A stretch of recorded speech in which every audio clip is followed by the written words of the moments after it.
morning, distinguished guests, ladies and gentlemen. It is my great pleasure to welcome you to this high-level international conference, Strengthening Economic and Financial Resilience of the EU Eastern Borders, Search for Strategic and Coordinated Actions. The EU Eastern border countries stand at the forefront of some of the most complex and pressing challenges in Europe that is facing today. The conference will therefore draw attention to the situation and developments in our region in the context of Russia's aggression against Ukraine, and will discuss how we can work together to address these challenges by strengthening defense and security, including resilience of the population and economies. I am confident that today's discussions will contribute to finding strategic and coordinated solutions to make our region and whole Europe stronger. To give the welcoming word, I invite on the stage Mr. Kristupas Vaitiekūnas, Minister of Finance of Lithuania.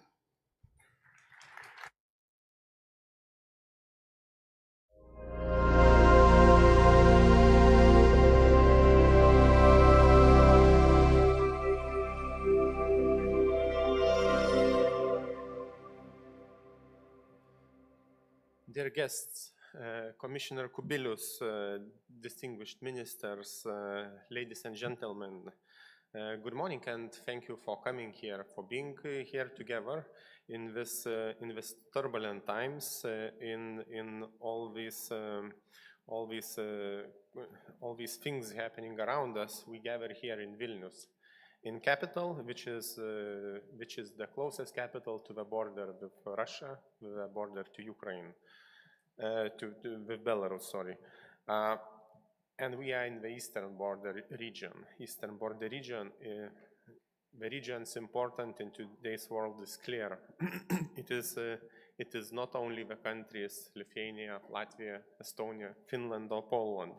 It is the eastern part of Europe. And success of the eastern part of Europe is success of whole Europe. The defense of our countries is not only the defense for us, it's defense for all the Europe. It's a public good for all the Europe, which is being created here, that we create with our limited funds and limited capabilities. And in today's world, we see what our enemy, what our neighbor is capable of. We see this full-scale invasion and war going on for more than 4 years, and it doesn't show the end. This conflict doesn't show the end, and we see that aggressor, all the measures are on the table, and it uses it without hesitation against military target, against civilians, against civilian infrastructure, against everything. On another part, we have this military threat and military challenge, and I hope that our military forces, our generals, respond to that. But on the other hand, we have this tremendous financial and economical pressure from this conflict, and also from the newly evolved conflict in Middle East that we face now. We face the consequences, and first of all, of course, we have increased prices of fuel.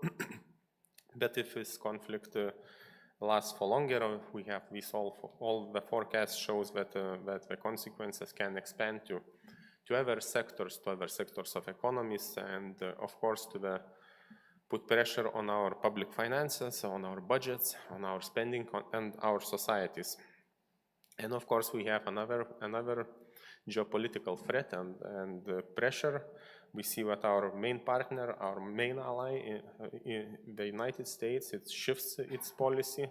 It looks for new ways, new approaches to the global problems, and we have to remain in the orbit of United States and be part of the security created from both sides of Atlantic. And of course, these challenges bring tremendous pressures, but as every challenge, it brings us the opportunities as well. I think in Eastern border region and in our countries we have tremendous opportunity if we use all the assets we have, if we use experience what is gathered in Ukraine, we can make a breakthrough in here. We can make technological breakthrough, financial breakthrough, and even economical breakthrough. But we have to respond correctly, and for this response, of course, we need the support from our friends and allies in whole Europe. Of course, we see all the mechanisms that are on the table in Europe, that are discussed in Europe, and we see the discussions about MFF, which in its initial stage it looks promising, and we see that there is a shift towards the defense and security in MFF proposal. We with the colleagues in the Ministry of Finance tried to do some calculation on this MFF proposal, how much of it is related to the defense and security, and we managed to calculate around 10 or 12% of whole MFF. And it's we have to admit it's a significant shift from the previous period, but whether it's enough, the time will show, but we would like to see the bigger and more sustainable shift. We hope that the proposal will remain at least unchanged or even developed further to meet the challenges of Eastern region, of Eastern border region, and of our countries. Of course, we welcome other mechanisms as SAFE and possibly SAFE 2.0, which is discussed at the moment. And of course, we welcome the communication on the EU Eastern borders and 5 directions that it proposes that Europe should move on. That's security and resilience, growth and regional prosperity, building on local strengths, connectivity, and supporting people. All these 5 topics, all these 5 directions are very clear. We completely agree that that's the direction we need to move forward. Just we want to emphasize the Eastern border region even more and the challenges it faces and opportunities it has, because the security of this region is the security of whole continent. And of course, I'm very welcome today to see you here and to start this conference and to invite you to participate and join us in 2 panels today. The first will address the fiscal challenges, fiscal pressure facing our region, and available financial and economical mechanisms, and the needs to strengthen these mechanisms. That will be the first challenge, first panel. And the second will focus more on opportunities to strengthen European defense capabilities in evolving defense financial environment, including expanding the involvement of financial markets and private sector to support the defense capabilities. There are 2 panels, so I'm really look forward for it and hope that we meet here and change the ideas, and maybe we'll make some solution. We come to one solution for this problem that we can propose, and we can jointly express ourselves and be loud in Europe and be heard in Europe, and maybe even some action will occur to meet our needs. So thank you again for coming, and see you later in the panels. Thank you very much.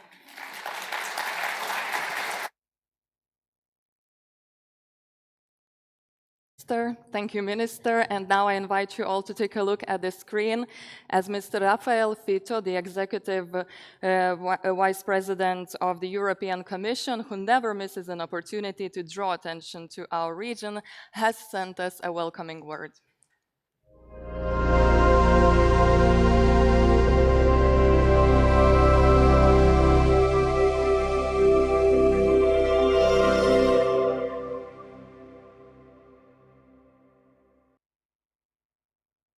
Dear distinguished speakers, honorable participants, thank you for the invitation and this opportunity to address you. I'm not able to be there today in person, but with this message I want to express my strong support for this conference. As I have always said, the eastern border regions are not only national borders, they are European borders. What happens there concerns all Europeans. For this reason, I have made it a priority to visit these regions. I've met ministers, local actors, and people living there who are directly affected by the evolving security and economic situation. As part of this mission, I visited the Lithuanian-Belarusian border, where I saw very clearly how Europe's security challenges have become a daily reality for local communities. Europe's collective security depends directly on the strength and stability of the regions bordering Russia, Belarus, and Ukraine. And we, as the Commission, are making this a key priority, supporting eastern border regions most affected by Russian aggression. It is our political responsibility. This is precisely the objective of the communication on the EU's eastern border regions. It strengthens security and resilience. It supports investment and economic activity.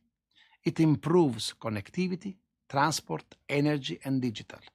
And it reinforces services and opportunities for people. We are already translating our commitment into actions. For example, in last year's midterm review of cohesion, we mobilized 5.6 billion euros for eastern border regions. Investments are focusing on defense, civil preparedness, and critical technologies. This investment will sustain prosperity and enhance security, not just for the border regions, but for all of Europe. This year, we have created the East Invest Facility. This financial initiative brings together the European Investment Bank Group, international financial institutions, and the national promotional banks to facilitate access to financing and advisory services. And at the heart of all these efforts is one fundamental principle: a place-based approach. Because every region is unique, we are starting from the territories and building European action together with them. These are all important steps forward, but they are only the beginning. The communication lays a groundwork for further actions in future. Looking ahead, this approach will also be coherent with the next MFF. Let us become even more ambitious in the coming years. Let us engage and build together. This conference is an important next step. I wish you a fruitful discussion.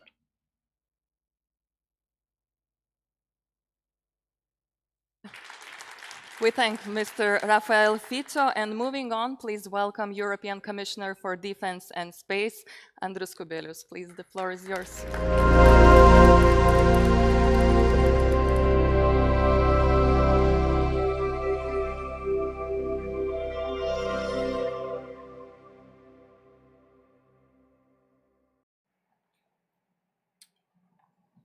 Good morning to everybody. And first of all, I would like to thank Minister Kristupas Vaitiekūnas, especially for making this very important conference possible. Dear friends, dear colleagues, welcome to my home country and my hometown. I don't often speak to so many finance ministers in one room.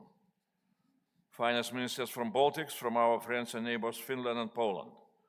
And of course, the defenders of our freedom, our friends from Ukraine. This is a very important conference because as former twice times Prime Minister of this country, I remember very well. All ministers are equal in the government, but finance ministers are a little bit more equal.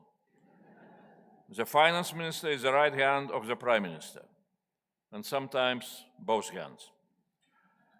When we talk about strengthening our border regions, we must be clear about a fundamental difference. The European Union border with Russia and Belarus is a border with hostile states. The European Union border with Ukraine is with a friendly state, and one day a member of our European Union family. A difference between night and day, between protect against and cooperate with. So I would like to use this opportunity to send best regards to my good friend, Minister Marchenko, who I understand will appear on the screen during our next discussions. We must work with Ukraine. Resilience of the whole Europe, not only of the eastern border countries, starts with the remarkable resilience of Ukraine and its people. We can learn a lot from Ukraine. The European Union's eastern border countries are also the earliest and biggest supporters of Ukraine, economically, politically, and militarily. And that is no accident. We know what it's like to live under the shadow of aggressive Russia. Here we have strong memories of long years of Russian occupation and oppression, dozens of years, hundreds of years. We were the first in the European Union to experience Russian sabotage, provocation, disruption. The first in the European Union to feel the impact of Russia's war of aggression against Ukraine. The first to welcome millions of Ukrainian refugees, showing immense solidarity. And we know if the X comes and Putin decides to test us, this region will be the first to fight. So this region was also first to increase defense spending. As you know, only too well as finance ministers. In 2025, all the countries here together were in the European Union top 7 on defense spending. The Baltics, Poland, and Finland. And the Baltic states and Poland even in the top 4. Last year, the European Union created massive possibilities for our collective defense. The possibility to use a national escape clause in the Stability and Growth Pact in order to increase national defense spending. 150 billion in safe loans for our defense and 60 billion in the Ukraine support loan for Ukrainian defense. And the eastern border countries are leading in using these possibilities. For example, leading in setting up European defense projects of common interest. Defense projects that are pan-European by their nature, since they protect the whole of Europe, like the Eastern Flank Watch, the Drone Defense Initiative, and the Air Defense Shield, which are made possible thanks to new legal instrument in European Defense Industrial Program. We have now received a full list of proposals from member states, which will soon be evaluated, and then we shall move ahead. And it is very important that Ukraine will participate in the implementation of those pan-European projects. And eastern border countries are the leaders in taking responsibility of using our safe loans for strengthening defense of the whole of Europe, with 2 sets of 150 billion in safe loans tentatively allocated to eastern border states. Money that will not only make us strong in our defense, but that will bring jobs for local regions and communities. We have endorsed all your applications for approval by the Council and expect the money to be flowing soon. If the X comes, this region will be first to fight, but will not be alone to fight. An attack on one of us is an attack on all of us. An attack against the entire European Union, against the freedom, democracy, and prosperity we have built up together. We have collective security and collective defense doctrine. We have NATO Article 5, and we have Treaty on European Union Article 42.7. But troops and equipment need to be able to get here in times of crisis. Back in 2024, a war game simulation showed that Lithuanian troops can defend the whole territory of the country for 10 days before help arrives. Simulations have shown also that we can stand for 10 days only if we shall invest into our national defense more than 5% of our GDP. But after 10 days, we expect that collective defense will arrive. Our security and defense capabilities are totally dependent on the collective capabilities of NATO or European Union. But now for those collective capabilities to arrive to Lithuania, for example, from Spain or Italy, can take many months. That is why the Commission proposed a new law on military mobility, to remove physical and legal obstacles, to get troops and equipment to where borders need defending, and that is here in this region. And this region will also benefit from military mobility investment. Nearly 20 billion euro proposed in the next multi-annual EU budget, MFF, for stronger roads and bridges, bigger tunnels, railway connections. That will also benefit local communities. A road that can carry a tank can also carry transport, trucks, and tourists. So, in short, this region is most important for Europe's defense and is doing the most for Europe's defense. Geographically, we are on the flank of Europe. Politically, we are in the heart of Europe.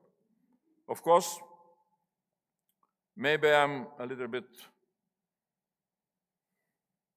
how to say, not always very objective, being from this region. I served this country twice as Prime Minister and also a long time in Parliament. But I also see there is a shifting mood in the whole of Europe. Last year, Chancellor Merz said that Germans had for too long not listened to warnings from the Baltics. In March 2025, European Council recognized that in particular the defense of European Union's eastern border contributes to the security of Europe as a whole. And NATO Secretary General Mark Rutte said, "We are all on the eastern flank now." More and more Europeans are understanding our situation. The eastern flank is the first line on defense, ready for defense of the whole of Europe. And the European Commission is very concretely supporting our eastern border regions. In February, as my good friend Vice President Fito have said, in February we presented our communication, Strong Regions for a Safe Europe, a plan showing all the actions we're taking to make our border regions stronger. Our regions suffer many of the same problems. Back in October 2014, just after the occupation of Crimea, I predicted in my small publication that for the next 20 years, for as long as the Putin regime will survive, we shall be a frontier country, and the rest of the world will look at us as a region of enhanced risk. Because of Russia's war of aggression, declining attractiveness to foreign investment, declining population, and stagnation of economies, that is the possible impact of the war on our region. European solidarity is the answer of the European Union to such a challenge for this region.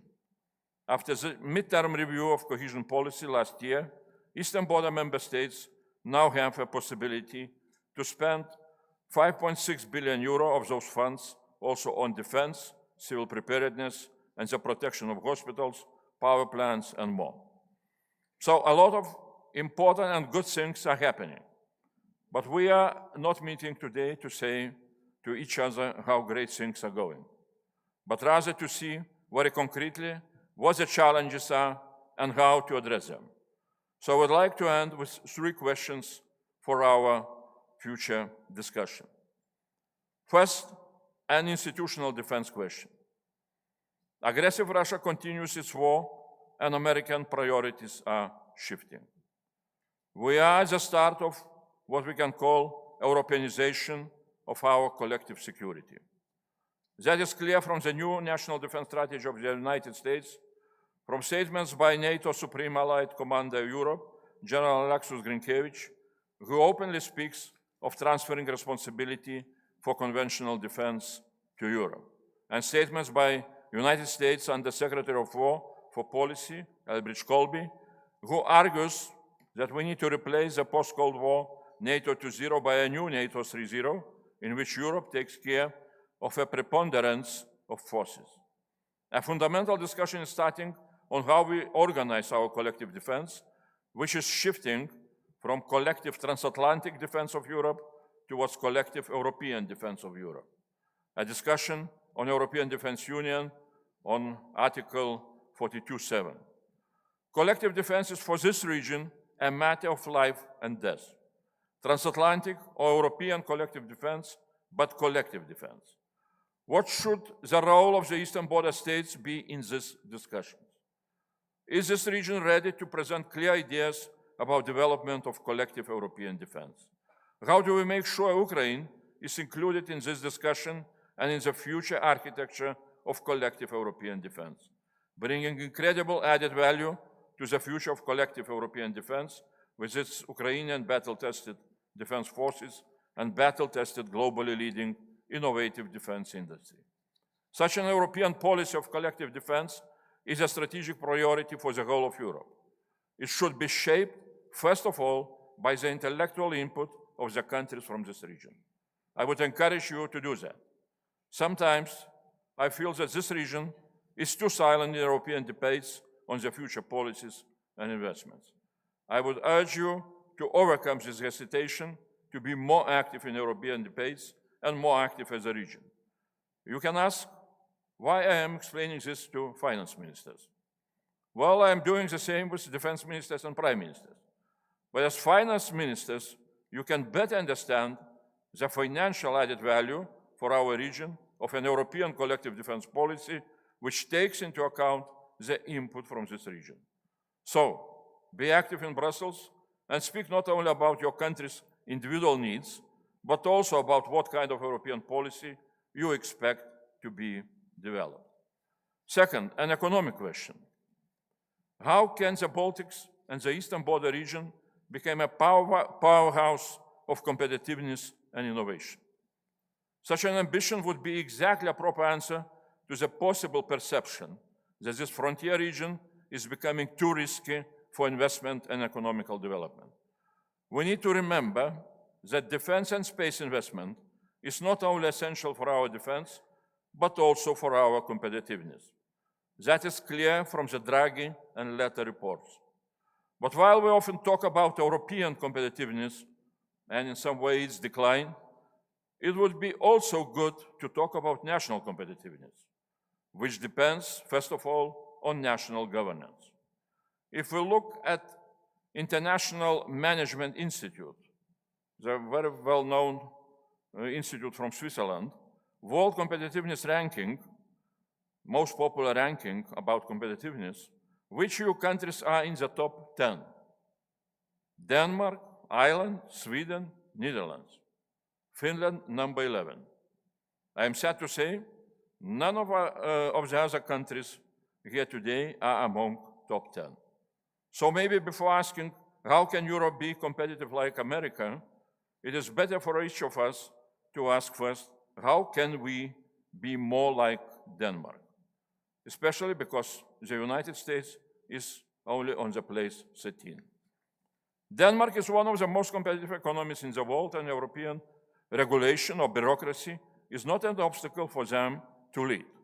National leadership and national smart policies creates Danish competitiveness. If national competitiveness of this region improves, the negative impact of the status of frontier countries will diminish. Our communication Strong Regions for the Safe Europe puts a lot of emphasis on innovation. Defense innovation is essential for both security and our economy. The Baltics and the region is a powerhouse of defense innovation and pioneering in working with Ukraine and learning from Ukraine. SMEs and startups are the heart of defense innovation, and there are many successful SMEs here. How can we make sure defense SMEs get the contracts they need to produce at scale? How can we turn Eastern border SMEs into European primes? How can we make this region into the leading region which will bring Ukrainian defense industrial experience into the whole of Europe? Can finance ministers develop a regional approach on those topics and present it to EU institutions in order to influence defense industrial policy of the whole European Union? That will make the whole region attractive for investments into defense industries. And that will bring new jobs and new tax revenues into the national budgets. Let's make it happen. And finance ministers should lead. And third question, what is our strategy towards aggressive Russia? Authoritarian Russia under the Putin regime is the only reason why there is no peace on the whole of European continent. And the reason why, especially this region, is economically, financially, demographically suffering being a frontier region.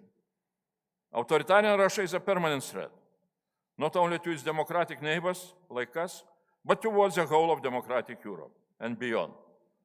But how do we stop aggressive Russia? How can we influence transformation of our aggressive neighborhood? Can we have a strategy on Russia? When we in Lithuania started our accession process in the mid of 1990s, our GDP per capita in PPP terms was 30% of the EU average. Now it's 90% or even more if to compare with the European average. Why? Because we became members of the European Union, of its rich single market back in 2004, Finland earlier. All of us here who are members of the European Union have experienced the same success. Most of us ran away from occupation and dictatorship and achieved freedom, prosperity, and democracy. Our success inspires others to travel the same road: Ukraine, Moldova, Balkan countries. And in the same way, the success of Ukraine can inspire ordinary Russians to demand the return to normality. So that is why the title of our strategy towards Russia should be very simple: Success of Ukraine. Success of Ukraine is what we can deliver through our financial support to Ukrainian defense, to its ability to prevail on the front lines and in such a way achieve the just peace through strength, and through our support towards Ukrainian membership of EU, which in 20 or 25 years will make Ukraine a new economical tiger on the European continent, like we became. And such a success story of Ukraine can really also create the possibility for Russia to transform itself. Even if the chance is almost zero, it's worth trying, because a normal, non-aggressive Russia would be the best security guarantee for Europe. And the success of Ukraine is also the best strategy for the countries of the region which are members of the European Union. Our countries will also massively benefit from a Ukraine that is at peace, prosperous, and free, as will benefit the whole of Europe, since the future of the European continent now is decided in Ukraine, and Ukraine's success will be the success of the whole European continent. So let's work together towards this noble goal. Thanks a lot. I invite you to take your seat as you are the participant in our first panel we are about to start. And to join the Commissioner, I will invite shortly our guests, but our discussion will be on addressing challenges faced by EU Eastern border countries.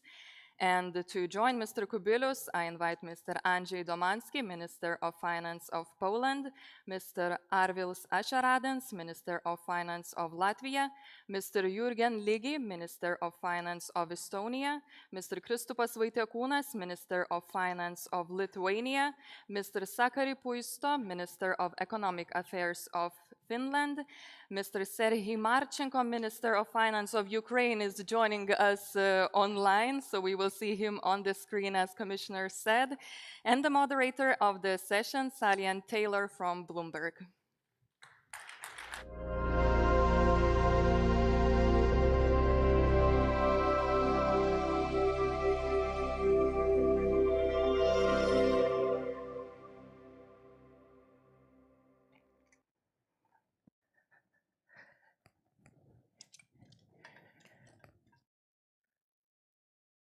Good morning, everyone. And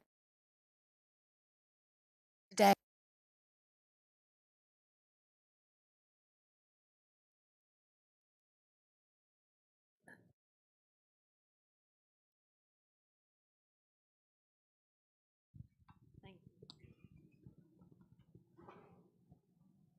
sorry about that.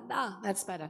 I cover government relations for Bloomberg for Europe, Central Asia, Turkey, and Israel. And it's been noticeable in the last few years, going to conferences across the globe, that the main topics tended to be AI and digitalization.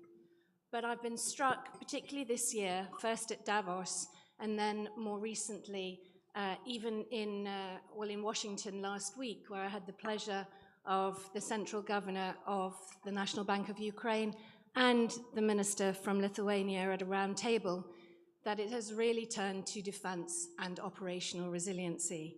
And we had a round table with the central bank governor who actually showed photographs from the national bank, the bunkers and so forth in Ukraine.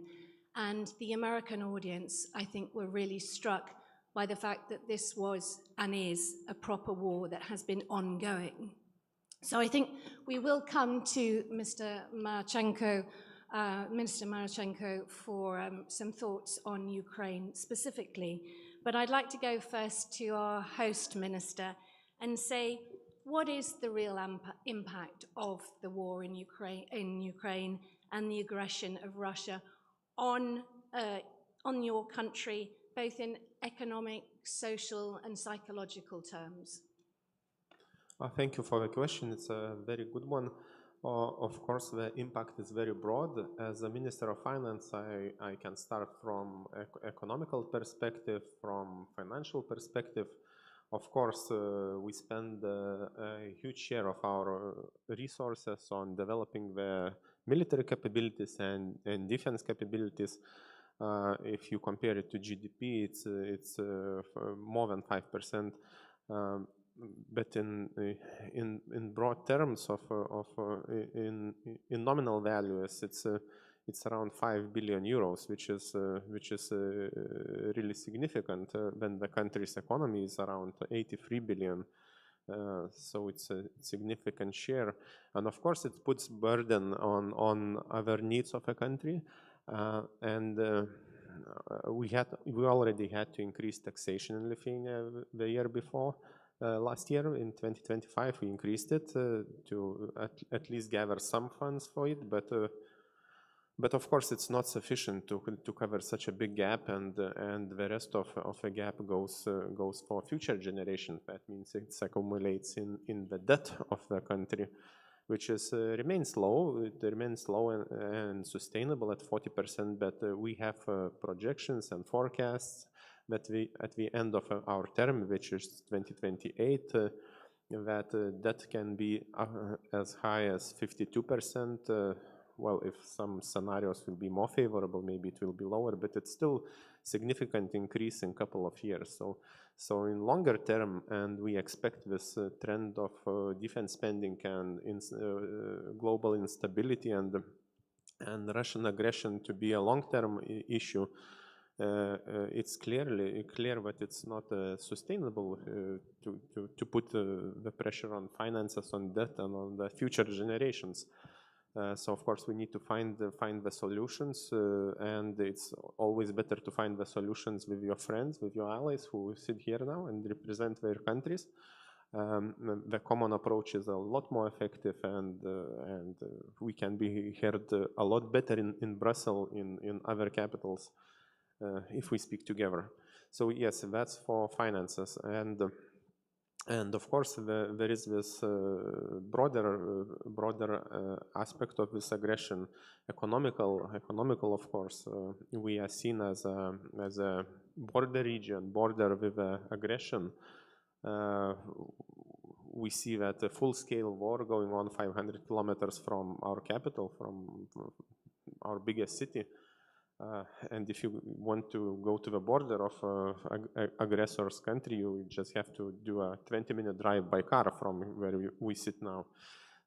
So yes, it's of course it's probably seen in the eyes of investors as a risky region. And if you look at the foreign investments, you can clearly see that it's lower than we could have if we didn't have this turbulences and wars around us. The good thing is that our native companies, Lithuanian companies, they still invest, they still expand, and if you look generally to investments, they are still growing. That's good, and that's very patriotic of our businesses, and I want to thank them for that. And I hope this trend will remain in the future. That means that at least our businesses feel safe in this country, and that's really good. But of course, the GDP development and quality of life development is slower and burdened by this tension on fiscal system, this tension on psychological system, as you mentioned. The interesting fact that I can mention, which partly reflects the geopolitical tension, is the very low birth rate in Lithuania, and I don't say it's the only problem for that is the psychological tension coming from the war, but of course it's one of the factors. If it's one of the factors, and it clearly is reflected in low birth rates, which is tremendous problem, which has no easy solution, and we often hear these offers to increase spending for something and it will bounce back, but everybody knows it's not true.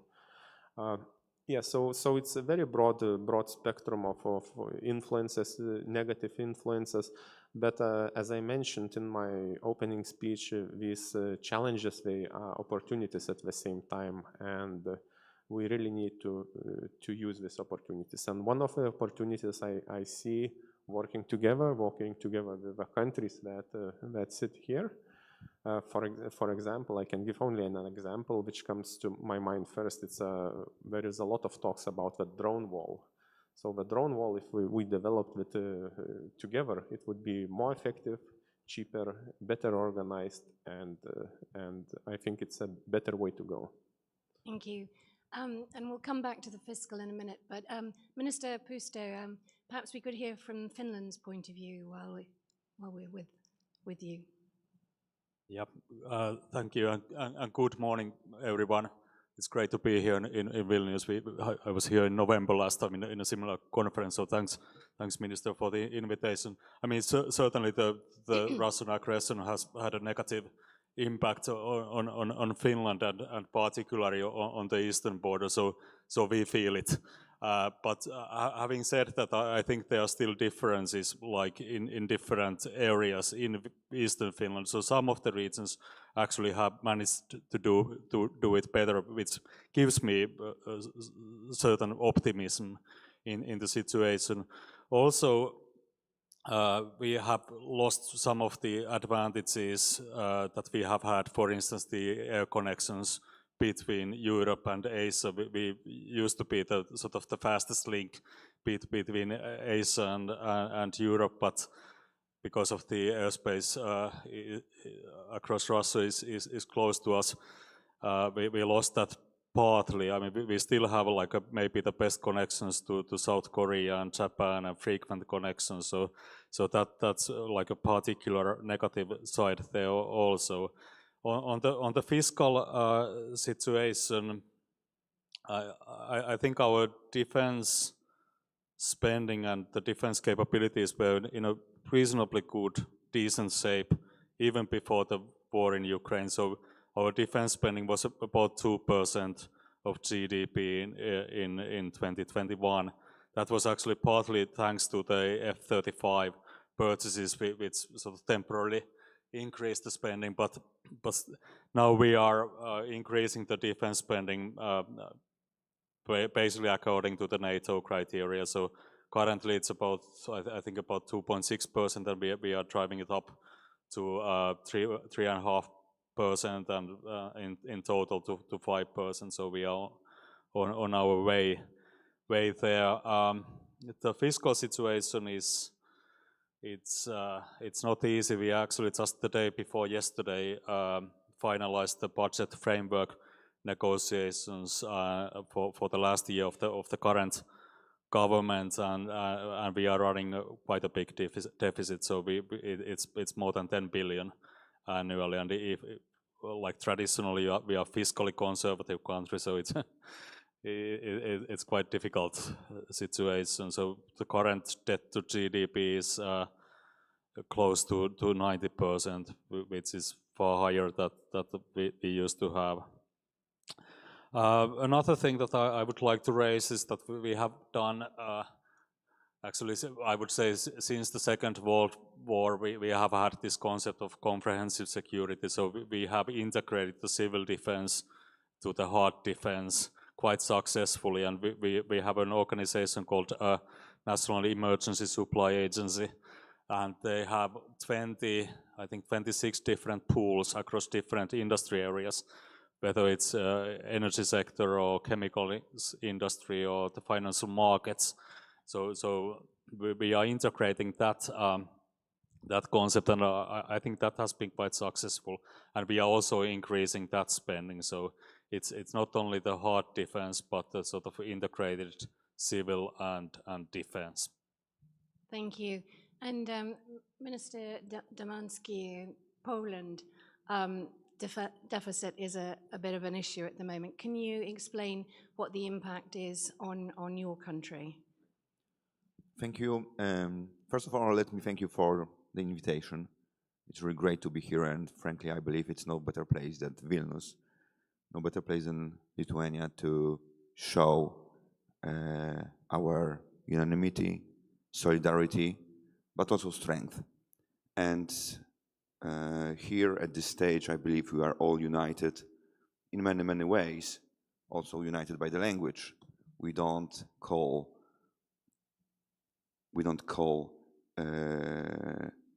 what's happening in Ukraine right now a conflict. We call it a war. We don't say that Russia is a challenge. We say it's existential threat. And we all here at this stage, we treat security very, very seriously as our top priority.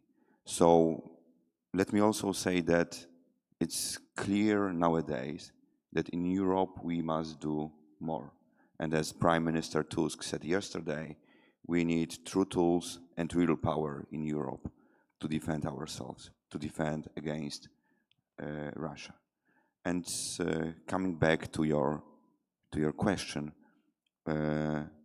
yes, the Poland has high deficit, but this is our choice to treat security as a priority. We spend close to 5% of our GDP on defense right now. We were overtook by Lithuania recently with 5.4, but it's a good race, and our job now is to convince some of our Western European partners to increase their spending, to treat security of Europe seriously, as it's still not happened to the extent that I think is really needed nowadays. And of course, here with Ministers of Finance, we probably all agree that it's not only about how much you spend, maybe it's even more how you spend. And I'd like to thank Commissioner Kubilius for his initiative, for his leadership. And we see there are more and more tools in Europe that help in spending that assets, that taxpayers' money wisely in order to create strong defense industry in Europe. This is what we really need, and a safe mechanism is, I believe, the first step into the good direction. And of course, we will take steps. We are taking steps to lower the deficit in Poland. We are right now the fastest growing large European economy in terms of GDP, but security is our priority. We need to focus on providing security to our citizens. Thank you for that. And interesting that you pick up on war as opposed to conflict, and also use the term security rather than defense. And I was having a conversation earlier with a colleague about how you sell the idea of putting more money into defense. And one sort of comment was, you actually position it as national security. So interesting that. Can we just hear, let's go back to the Baltics and hear from Latvia on what is happening in your country. I mean, one thing that was pointed out to me yesterday by the chief economist at the National Bank of Ukraine is that the GDP of the combined Baltic countries is actually above that of the European. So something must be heading in the right direction, or and we can talk about whether that's sustainable or not later. But let's hear from you first. Okay. Thank you for the questions, and I would like to start with, actually, this is a historic event. I feel very strong here. There are two strong powers, military powers of eastern flank, Poland and Finland and Baltics, and actually I want to thank Kristupas for having such a conference, and that shows unity of eastern flank and as our ability to react. And regarding on question in general, it is on the impact on economies. I would add from what our colleagues already said about fiscal impact and national pressures. I would like to add two important things there. One is number one for Latvia is unanimous support for Ukraine, and I think all countries have a similarity. And first years that was more than 1.5% from GDP. Now it's a little bit less. We could count on 0.6, but it's not only state support. That was a national support where private people are donating in all kind of things, like to support people in frontline Ukraine or civil society and so on. Second, of course, as important part of that is security in hybrid threats, what we're facing, and we addressing this issue as internal security thing, and that is building of all border fortifications. That is unique situation we never had in Latvian history, such thing. And of course, we have a lot of effects what are based on daily basis. That's, for example, that is organized by Belarusian FSB, that is illegal border crossing. Yeah, such events we had in 23. We had more than 13,800, 12,000 in 25, 1,600 already in April. Yeah, that is happening on daily basis, and of course, border security working those issues and protecting, eastern flank stability. Yeah, and adding to this, of course, is airspace violation by drones, and new situation here is. Ukraine effectively attacking right now St. Petersburg region, and we don't have explanations for that, why and how, but time by time drones are entering airspace of Latvia, and of course sometimes they're entering and leaving space. And of course, that's another issue where we have to be Latvia facing every day, and those drones armed, yeah, and that of course facing a challenge for our defense forces. And what we have, what is a part of hybrid threat, that is critical infrastructure sabotage. Yeah, we have accidents by accidents, but we have quite a list of that. What is happening on Latvian territory already. Excellent, thank you. And last but not least, Minister Lygio, I can rely on you to be open. It works. No, not here. This way? No. I'm blocked. You're blocked. Okay. I'm unhappy to say that our economy has performed the worst in the region. Estonia's inflation tends to be the highest, and decline the biggest, the growth the smallest, and it has happened within the last 4 years, since 2022. The impact of Russia is felt through the whole society. I am also disappointed about the resilience of the society.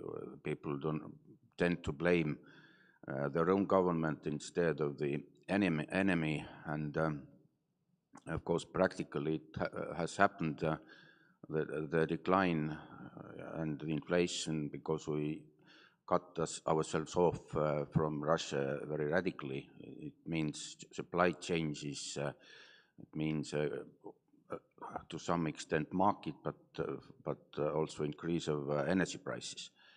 It has been it has taken a lot energy and time to adapt, and of course it reflects in the budget as well. From 2.1 to maybe 14 per GDP, our defense expenditure has risen to 5.4 this year per GDP, and of course it means changing priorities, increasing deficit, and losing competitiveness in general. Inflation is also a big reason why our competitiveness has fallen. And of course we have had bad neighbors in comparison with Lithuania. Our neighbors have also have bigger difficulties than for example, Poland. But clearly the impact is coming from Russia. Thank you. Thank you for your honesty there. And I think you mentioned energy, and I think we don't necessarily have time to go down that rabbit hole. But presumably as well, the unexpected conflict in the Gulf, or war in the Gulf, has only exacerbated, which was already a volatile time. And I think someone again said yesterday that uncertainty and volatility is the new norm. I think, do we have Minister Marchenko on the line? Are we able to talk with him?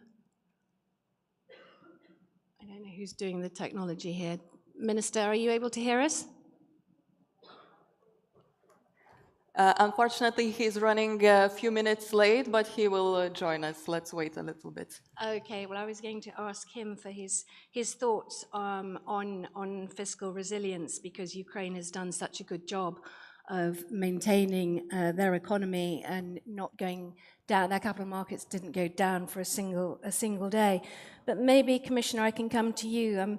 We heard earlier about troop mobility. What would you emphasize now, having heard from the different finance ministers here? What are the key priority actions to address these challenges and to strengthen both defense capabilities, but also the economic resilience of the frontline countries? Well, first of all, I can again repeat that finance ministers are most important people in the governments, but also in very specific areas, for example, like defense. Because if you look very practically, defense starts from money, then it goes to production, and then to military capabilities. If you do not have money, so all your nice statements about how you are strengthening your defense are empty.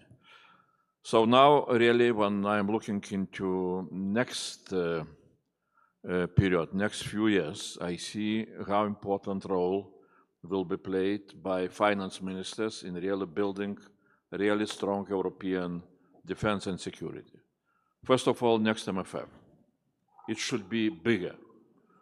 Well, that depends on finance ministers and their advice to prime ministers, what they will decide in the council.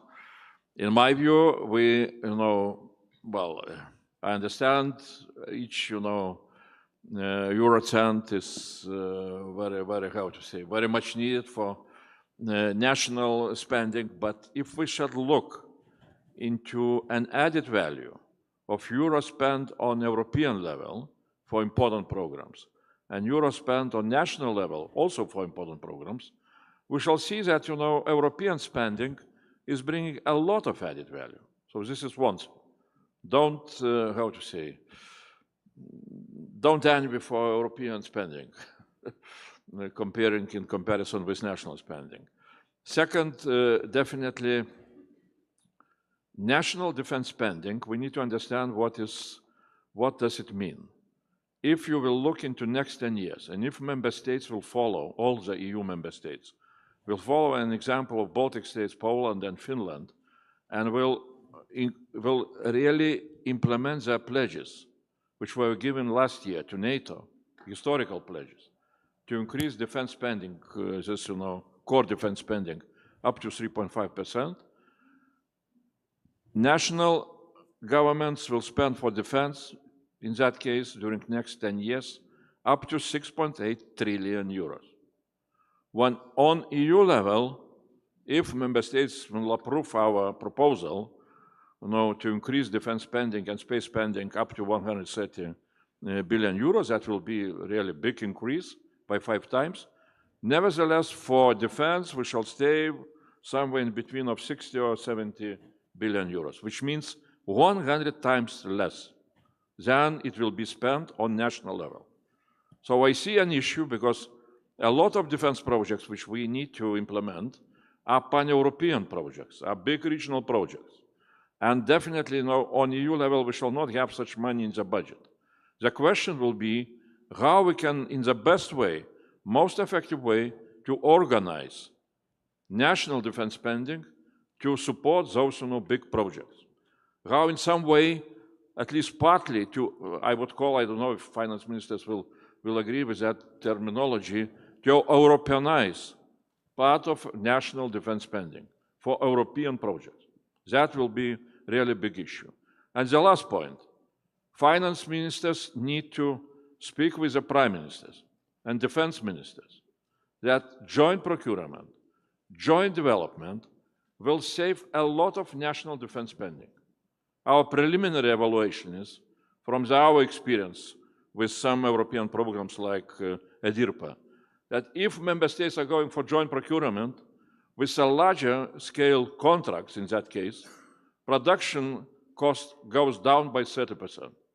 This is what is very crucial and very important. And the last point, you should convince also defense ministers that there is no need always to procure what we are calling haute couture production. What Ukrainians, our colleagues are showing, good enough production, which can be scaled, which can be very well, very much, how to say, dynamically innovated. It's exactly what can help us to be ready to defend ourselves. Because we are in some way, sometimes we are becoming dependent on what industry's tradition to produce haute couture production, very expensive, technologically very much advanced, but unable to scale up and to produce what is needed. And we need to remember that till now, Russia is very heavily outproducing us. I will not go into the numbers, but we need to see that as a goal. So, and finance ministers, having the power to decide where the money should be spent, should convince defense ministers and prime ministers to look also not only into haute couture production, but also to good enough production. Thank you for that. And just to reiterate, when you spoke about coordinated procurement, earlier in the year, I was speaking with the CEO of Commerzbank, Bettina, who said that the procurement process, for example, in Germany still wasn't fast enough, and that one of the issues she saw was the sort of competition between different countries within Europe selling the same types of things, which normally competition would make it more expensive, make it cheaper, but actually just made it more inefficient. So coordination across the European region is definitely a must. But Minister Marchenko, thank you for joining us. We're delighted to have you here.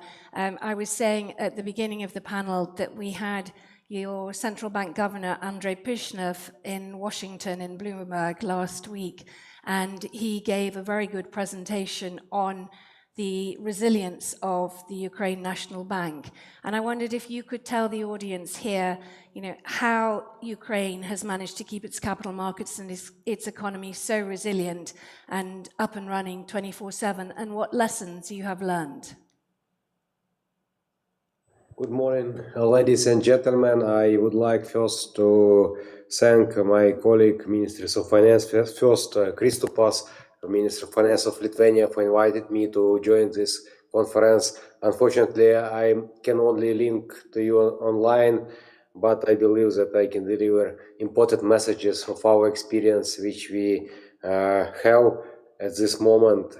So first of all, let me thank all of our partners and colleagues for supporting Ukraine during the time of war. You are doing very best. You're trying to help us. You're trying to mobilize necessary resources within your budget, in a joint EU budget, and we're really grateful for yesterday's decision to unblock 90 billion euro of support for Ukraine. It's important to admit that for us, it's the most important and crucial thing. The continuous support, starting from 2022, from our help us to make it possible to control our macroeconomic stability, to decrease the level of inflation, to make our budget running, to make all payments to be paid on time from the first day of war. And again, it's a crucial and important to admit and to make send words of gratitude for all of our partners. Also, I would like to tell that our people and our economy has shown great resilience and adaptability during the war. The ability to collect taxes, to pay taxes, is tremendous, and it helps us to be strong and help us to mobilize our internal resources and to channel it to the military expenses.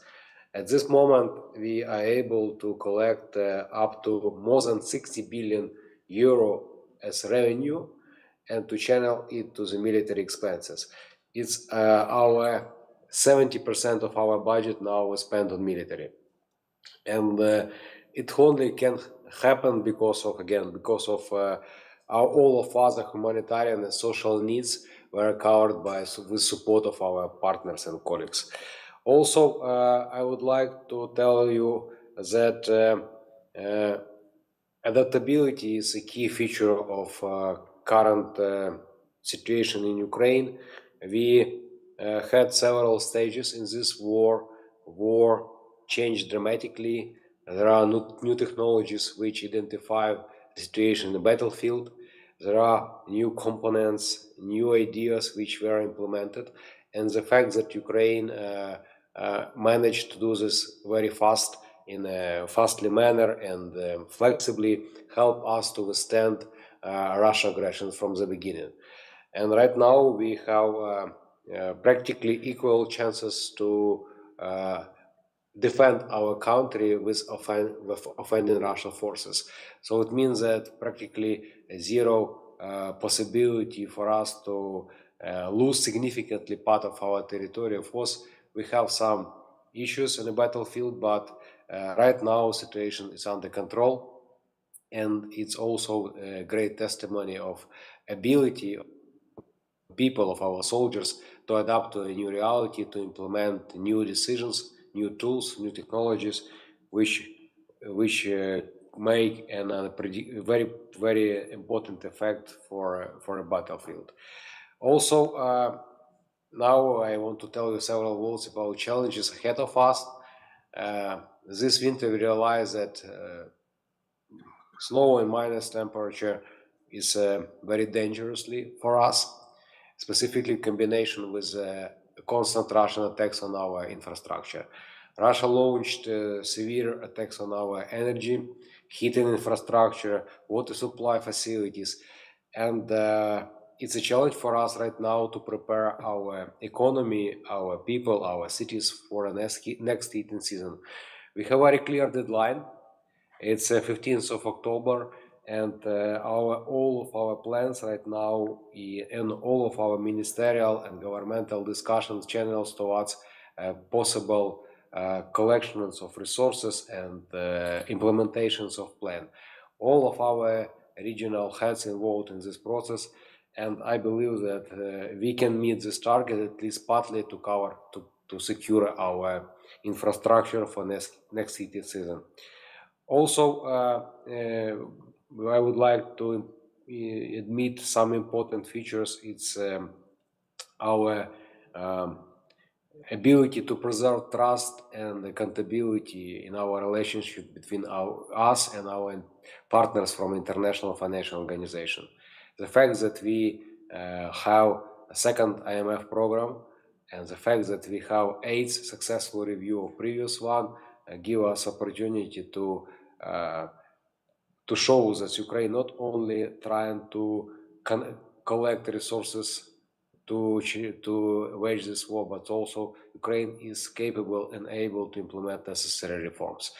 It also gives us all necessary tools which require to continue this support. And now we are talking about first review of our new program.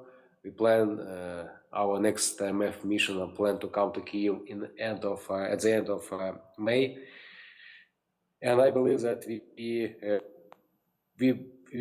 we do our best, we plan to do our best together with our parliament to implement necessary reforms and to continue successful implementation of our program. So all of these factors give us all necessary conditions to be strong and to stay strong. And I believe that we will be so, again, not forgetting that we are not alone. We are not alone. And again, this conference and the words which you send in us is very encouraging. Thank you very much.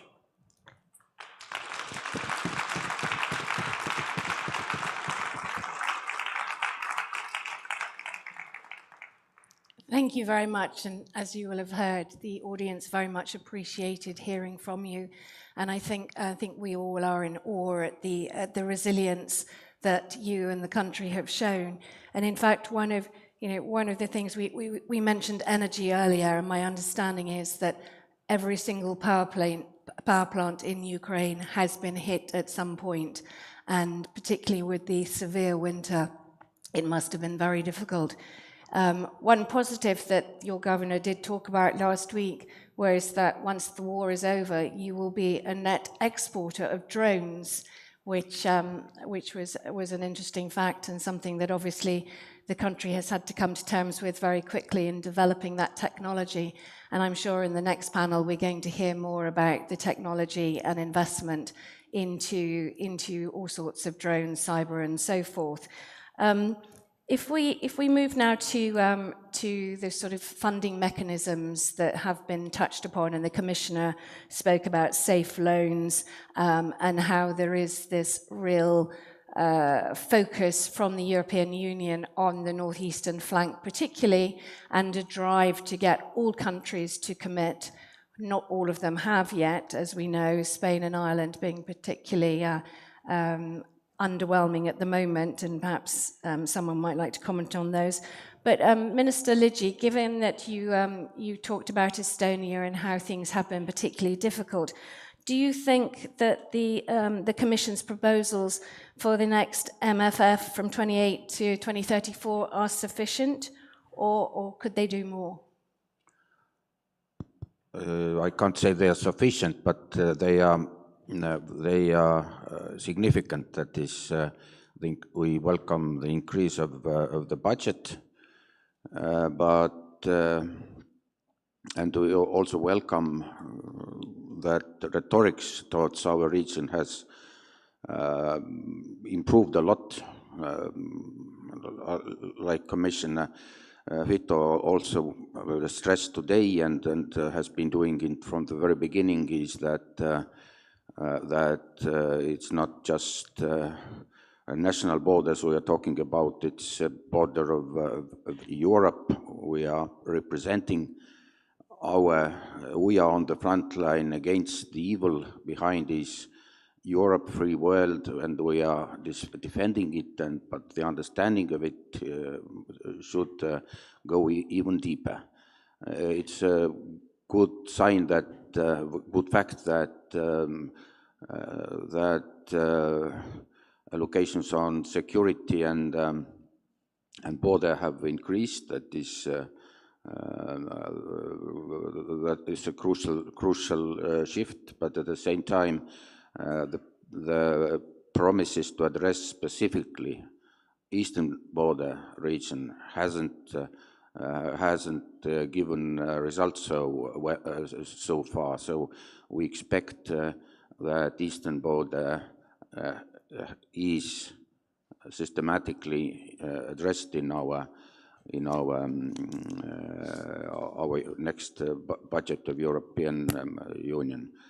And what else? There are, of course, necessity to integrate it to the whole ambitions of Europe and also national level. And we also expect that the co-financing rate of Europe will increase for border regions. So it's not just national borders; it's the border of the free world. Thank you. Thank you very much. Minister Valtikunas, we've spoken about the challenges of managing a budget to spend on security, but also managing the everyday, if you like, that a minister has to do, whether it's health or education or infrastructure and so forth. Do you think the EU's proposals are sufficient, or are there other areas you think that they could improve? I will double down on what Jürgen just said. They are substantial, but they are insufficient because it's equally important not only to develop these capabilities, military security capabilities, but also to keep the social and economical contract with your society. Because society support for this course, society support for security development, for spending so much on security is crucial. Without it, everything can fall apart, and these 5 very successful countries that have been rapidly developing can fall to some abyss, which is completely something completely different. We have examples in the Caucasus region of that.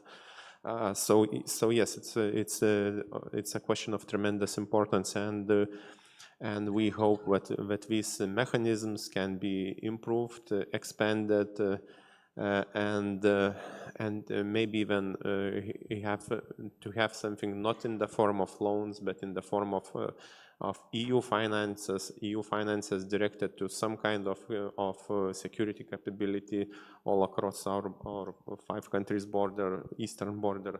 That would be great. Thank you. And what about the Finnish point of view, Minister Puisto?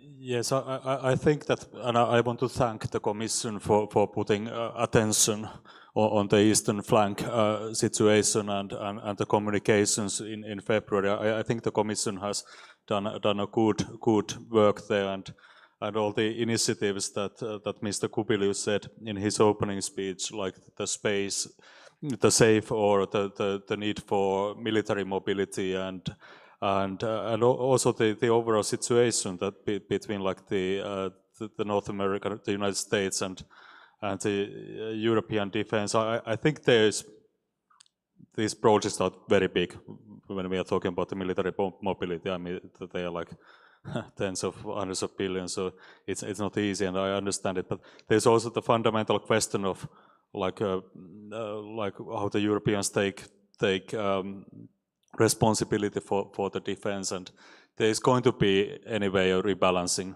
between the United States and Europe. But I think we need to understand that there are certain capabilities that we rely on Americans actually, and those are the sort of the biggest, whether it's the air defenses or the nuclear policy and so on. So I think we need to do a lot, but we also need to sort of start thinking about the European capabilities in these critical areas. The Baltic Sea region, also the Arctic region, are also in the spotlight in a totally different way than they used to be. That presents us with challenges. They are sort of sparsely populated areas in the Arctic, the long distances, kind of harsher conditions, and somehow how we are going to get out of this situation sort of fiscally, I think we need to sort of somehow be able to combine the resilience, defense, and growth. It's going to take a long time, but somehow systematically we need to sort of make sort of fiscal way out of this through growth. And it will take a long time, and perhaps do you agree that the US stance has actually, if there's one positive, it has galvanized Europe to act more quickly? Minister Mansky, what's Poland's view here on the Commission's proposals? First of all, you're right that US position has helped in speeding up the process of increasing defense spending in Europe. That's clear for all of us. Then on EU instruments, what kind of instruments we really want? Fast, flexible, agile, less bureaucratic, and of course with a fair burden sharing mechanism. That's clear for Poland. Is MFF going into the right direction? With no doubt, yes. It's a big step into the good direction with increased spending on defense, security, space. We talked with Commissioner Kubilius many times about the importance of the space, and this is why Poland doubled its contribution to European Space Agency, because we believe that our security actually starts in space. Is the steps, or is MFF, new MFF, good enough? Well, we believe that more needs to be done, and definitely we need more of the crisis response mechanism to be stronger and faster. Definitely support for eastern border resilience is not yet sufficiently targeted, but with my discussion with Commissioner, this is the direction that we are all going to, and I can promise to all of you that Poland will do its job in convincing other member states that this is the right direction for Europe, for our security, and there is absolutely no time to be lost for us. And we treat, let me repeat it once again, we treated security very, very seriously. It's our top priority for all of us on this stage, but we still need to convince some of our partners in Europe for such approach. Great, thank you. And Minister Azarand, anything to add from the Latvian point of view?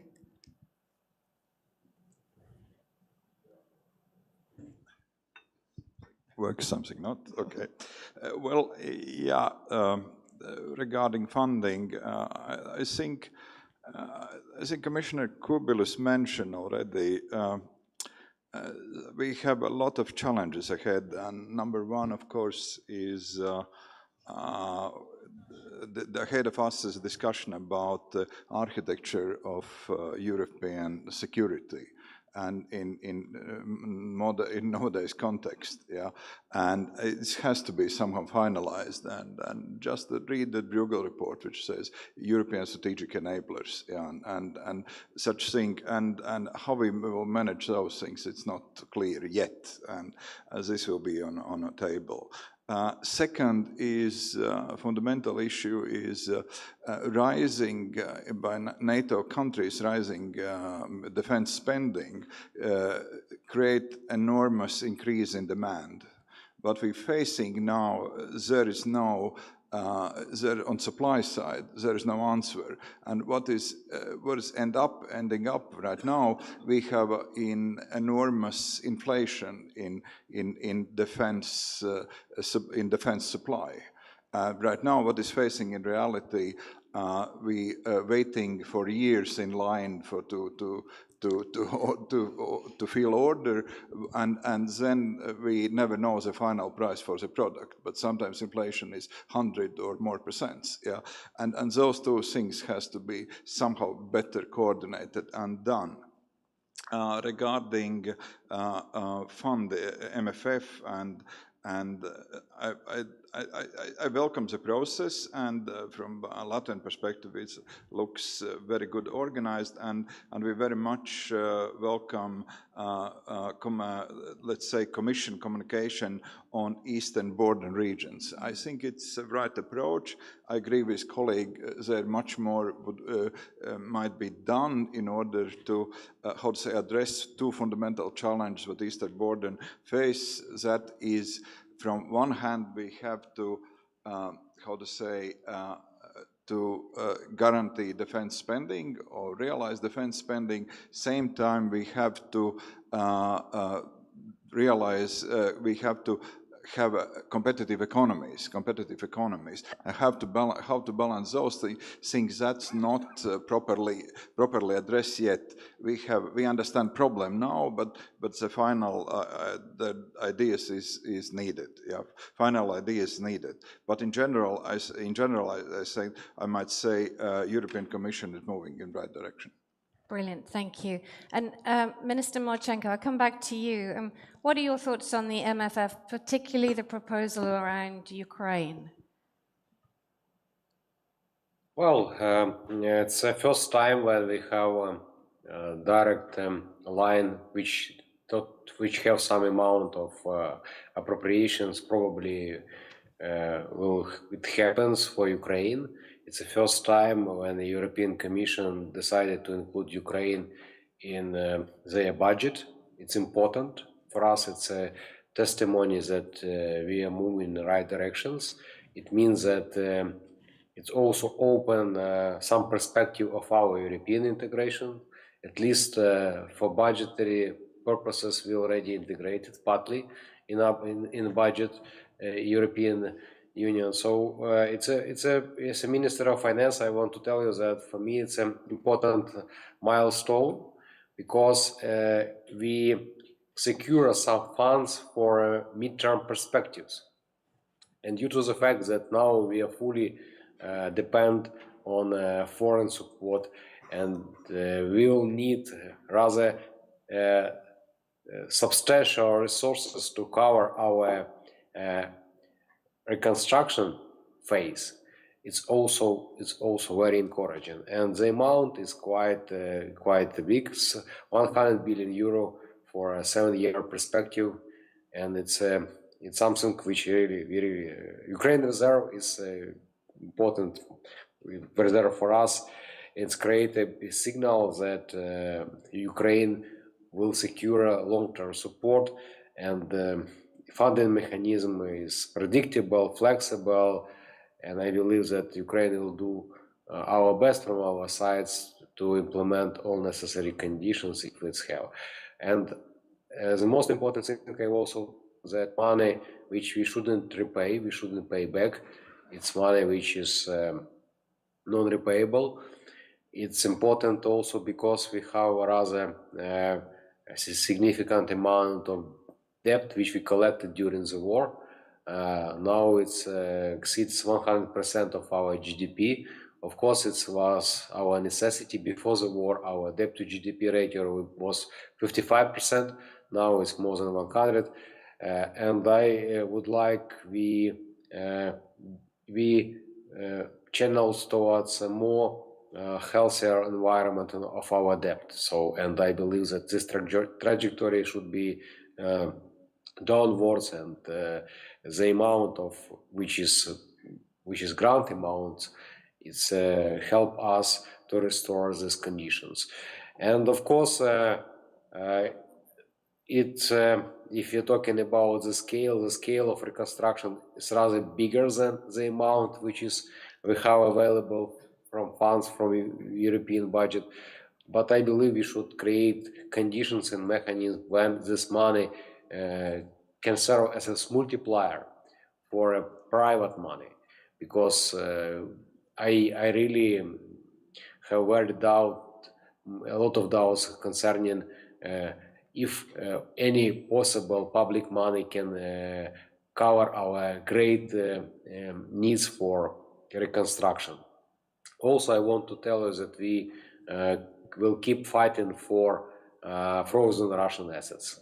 I believe that it's fair enough for us to expect that finally decision can be found, and because again, it should be Russia who should pay for a war in Ukraine. And I think that the first step, intermediate step, should be to transfer all of resources which now in different jurisdictions to one jurisdictions under control of European Commissions, which also can secure a possible further litigation with or other risks can involved with Russia. So, and we spend some time in a relationship and discussion with our partners to try and to bring this mechanism, trying to convince them that they should be very bold enough to make this step, and I believe that it will also help us to be ready for reconstruction stage. Thank you. Brilliant, thank you. Commissioner, any comments after hearing from all of the ministers on their views on the MFF and the EU's proposals? Well, I hope that ministers, what they said, they will realize during negotiations on next MFF, and next MFF will be much, much bigger. We need to remember really, just two numbers. All the money on European, Union, let's say, territory are taxpayers' money. There is no miracle, to have money from somewhere else.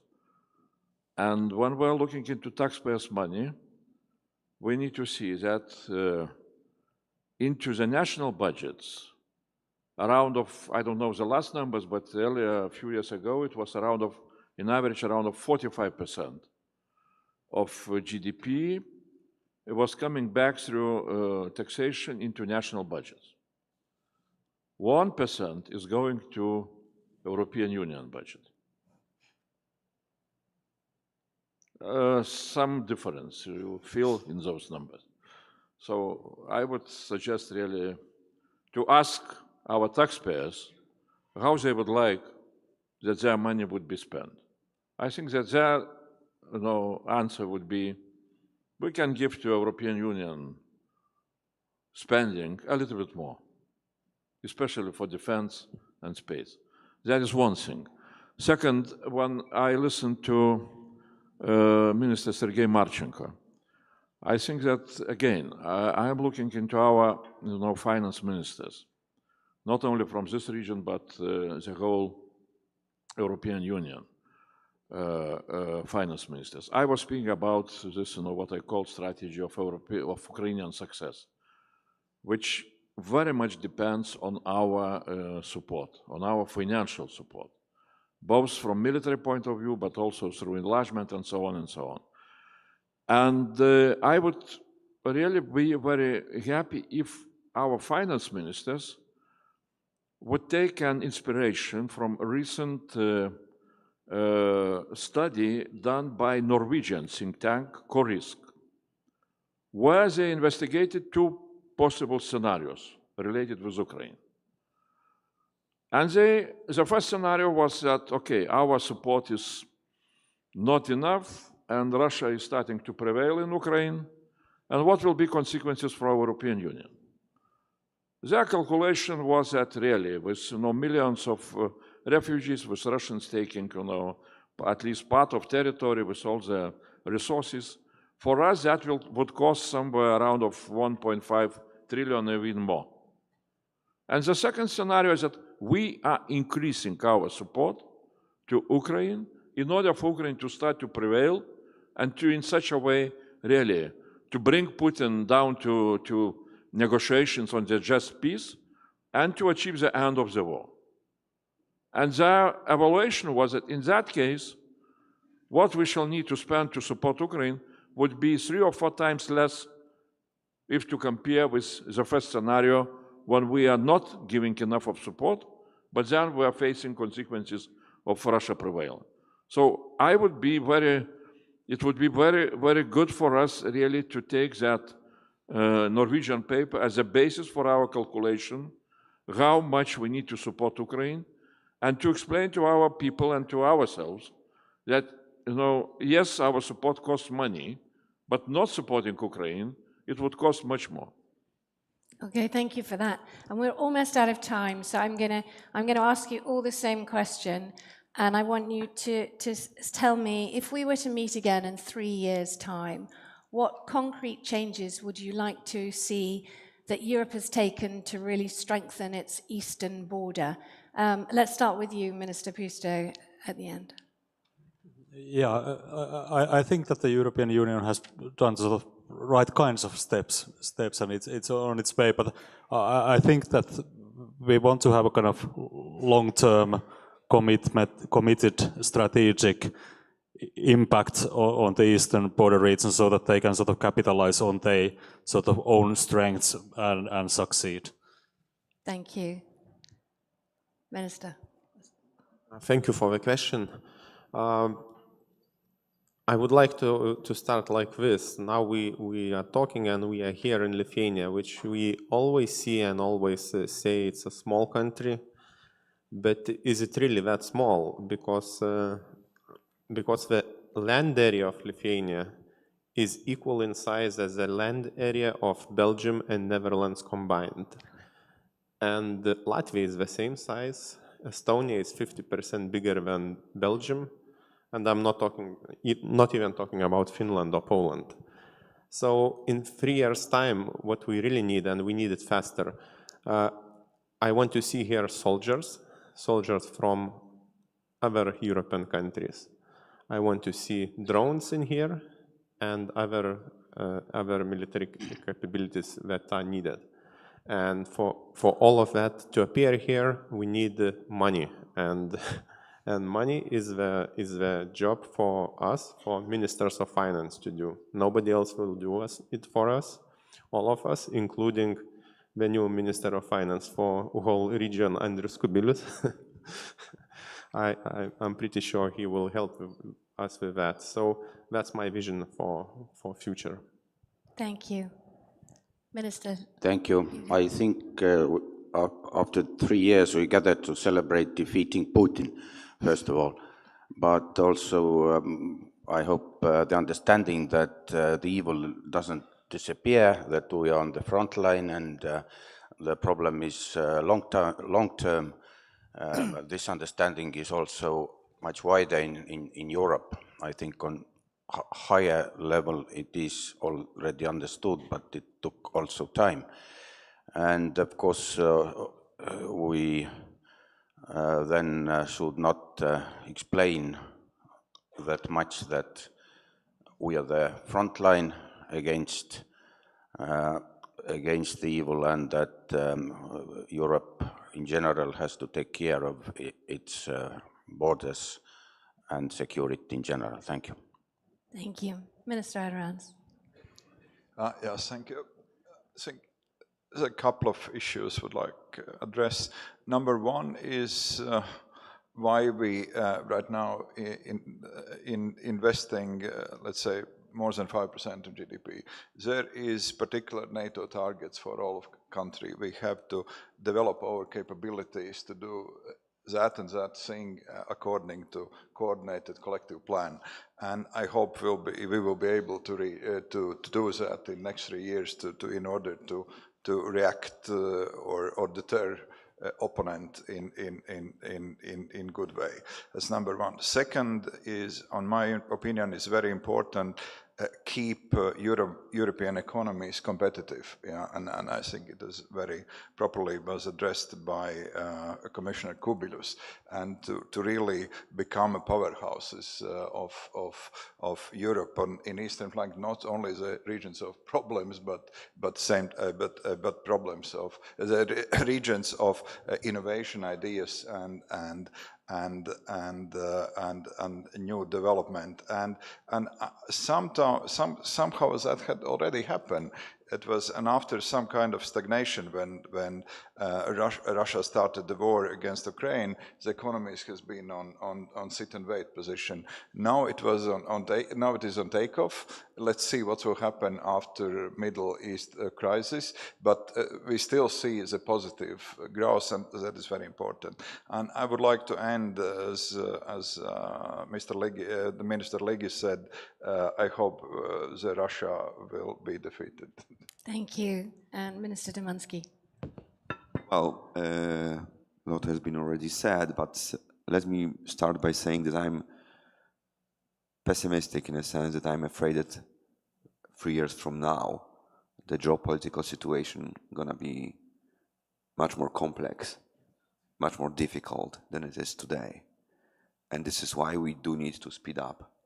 So I do welcome what particularly Commissioner Kubilius has done so far, but definitely, and it's our job, gentlemen, to put additional pressure on Commission, on other member states to speed up, to get ready, because it's not going to be better, trust me. And I also like to see Putin being defeated. But, well, it's we see that's what's happening right now in the Middle East. First of all, it's fueling Russia's budget because of the higher oil prices. Second, it's drawing the world attention from Ukraine to the Middle East. This is why during the last week, during the G20 meeting in Washington, after some consultation with Christopoulos and other colleagues, the Poland said very openly that we just cannot allow the conflict in the war in the Middle East to draw attention from Ukraine. We do need to support Ukraine firmly, and definitely Europe, in order to stop Putin, we need more true tools and more real power. And we can achieve it only through increased MFF, increased spending of all member states, and this is our job. Thank you. And Minister Marchenko, your thoughts? Thank you very much. I really appreciate the messages which my colleague ministers sent. It's important for us. From my perspective, I believe that in 3 years, we should reach a fair and lasting peace for Ukraine first. This war should definitely be at the end. So it should be defeat for current regime in Russia with all consequent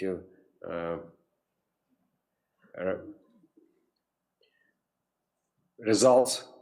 I mean, tribunal and all other necessary consequences.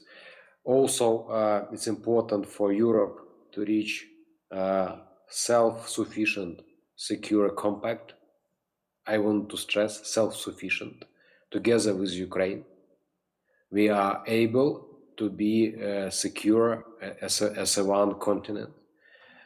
To make it longevity possible, and I believe that from Ukrainian perspective we are able to deploy expeditionary force in all of countries which are now seeking this security to be in place, and I believe it will be fair enough for us to deploy these troops, and expecting that it also bring this security for a much stronger perspective.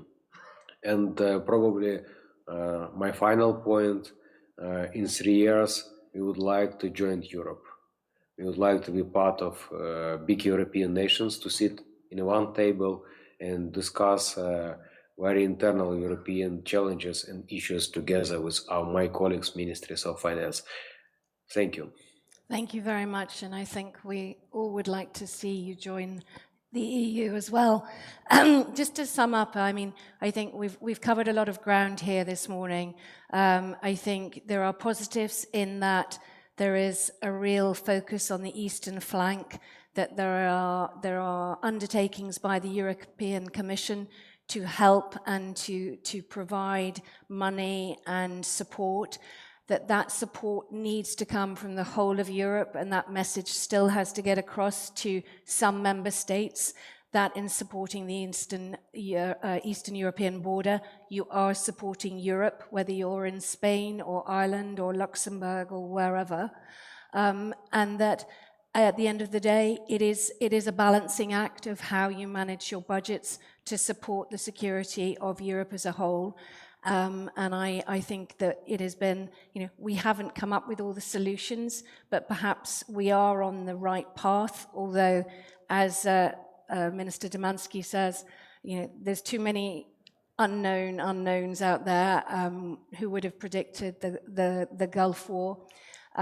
So all remains for me to do is to thank all of my panelists. It's been a pleasure. Thank you very much, and enjoy the rest of the day.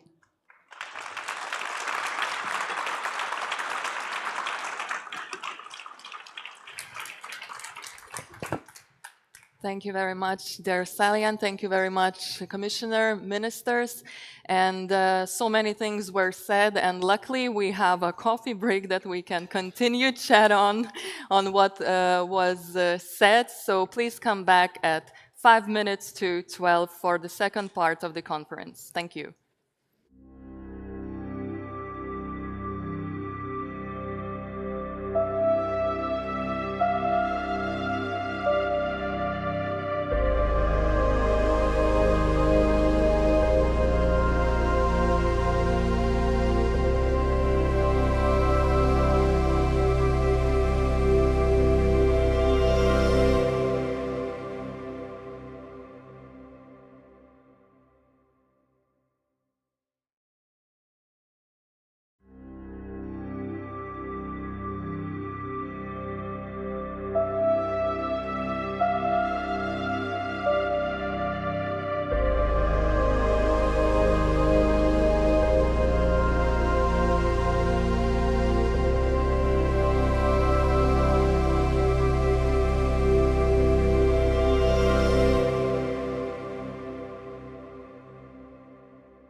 Ladies and gentlemen, it's good to see you back. Before the break, we spoke about the challenges the EU eastern border faces, and of course, one of the most important one is the ability to fund defense. And the landscape of defense financing is changing.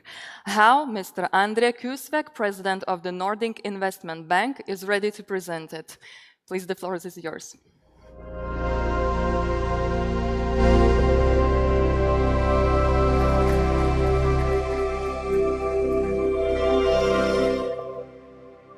Ladies and gentlemen, I'm not sure the ministers stayed, otherwise I would have started ministers, ladies and gentlemen, but let's start with the ladies and gentlemen. Good colleagues and friends. Let me start with a positive note. I think listening to the first panel here, it's very obvious that we know all what the challenge is. We all know where the threat comes from. And then there are lots of worries that how do we deal with this? But I would be starting with a positive note. Hey, number one, we live in one of the most developed parts of this planet. Number two, we all share very much the same values. And I'm not only talking about the Baltic countries, but also the Nordic 5 that is backing us up, as well as Poland and few other allies that we have, be them UK, Netherlands, Canada, whoever. So these are the positive news. And we have very well-educated and smart people in our countries. And I think that's really important, because the innovation is something that needs to be applied. And Ukraine is absolutely the best example, how they have really upped their game and have come up with innovations that now some of us in Western Europe, not being in war and being much better supplied with financial resources and the ability to tackle capital markets, we now need Ukrainian innovations.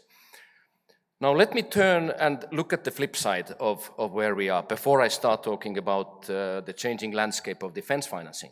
And that is that we need to admit that as Europe, we need to look in the mirror. Sometimes we are too late and sometimes we are too slow. Frankly, much of Europe missed the point back in 2014, which should have been a massive wake-up call at the time when Russia annexed Crimea and intervened in the Donbas region in Ukraine. Most of Europe didn't think much about it. And it was only the February 2022 when suddenly we all realized, oops, time to wake up.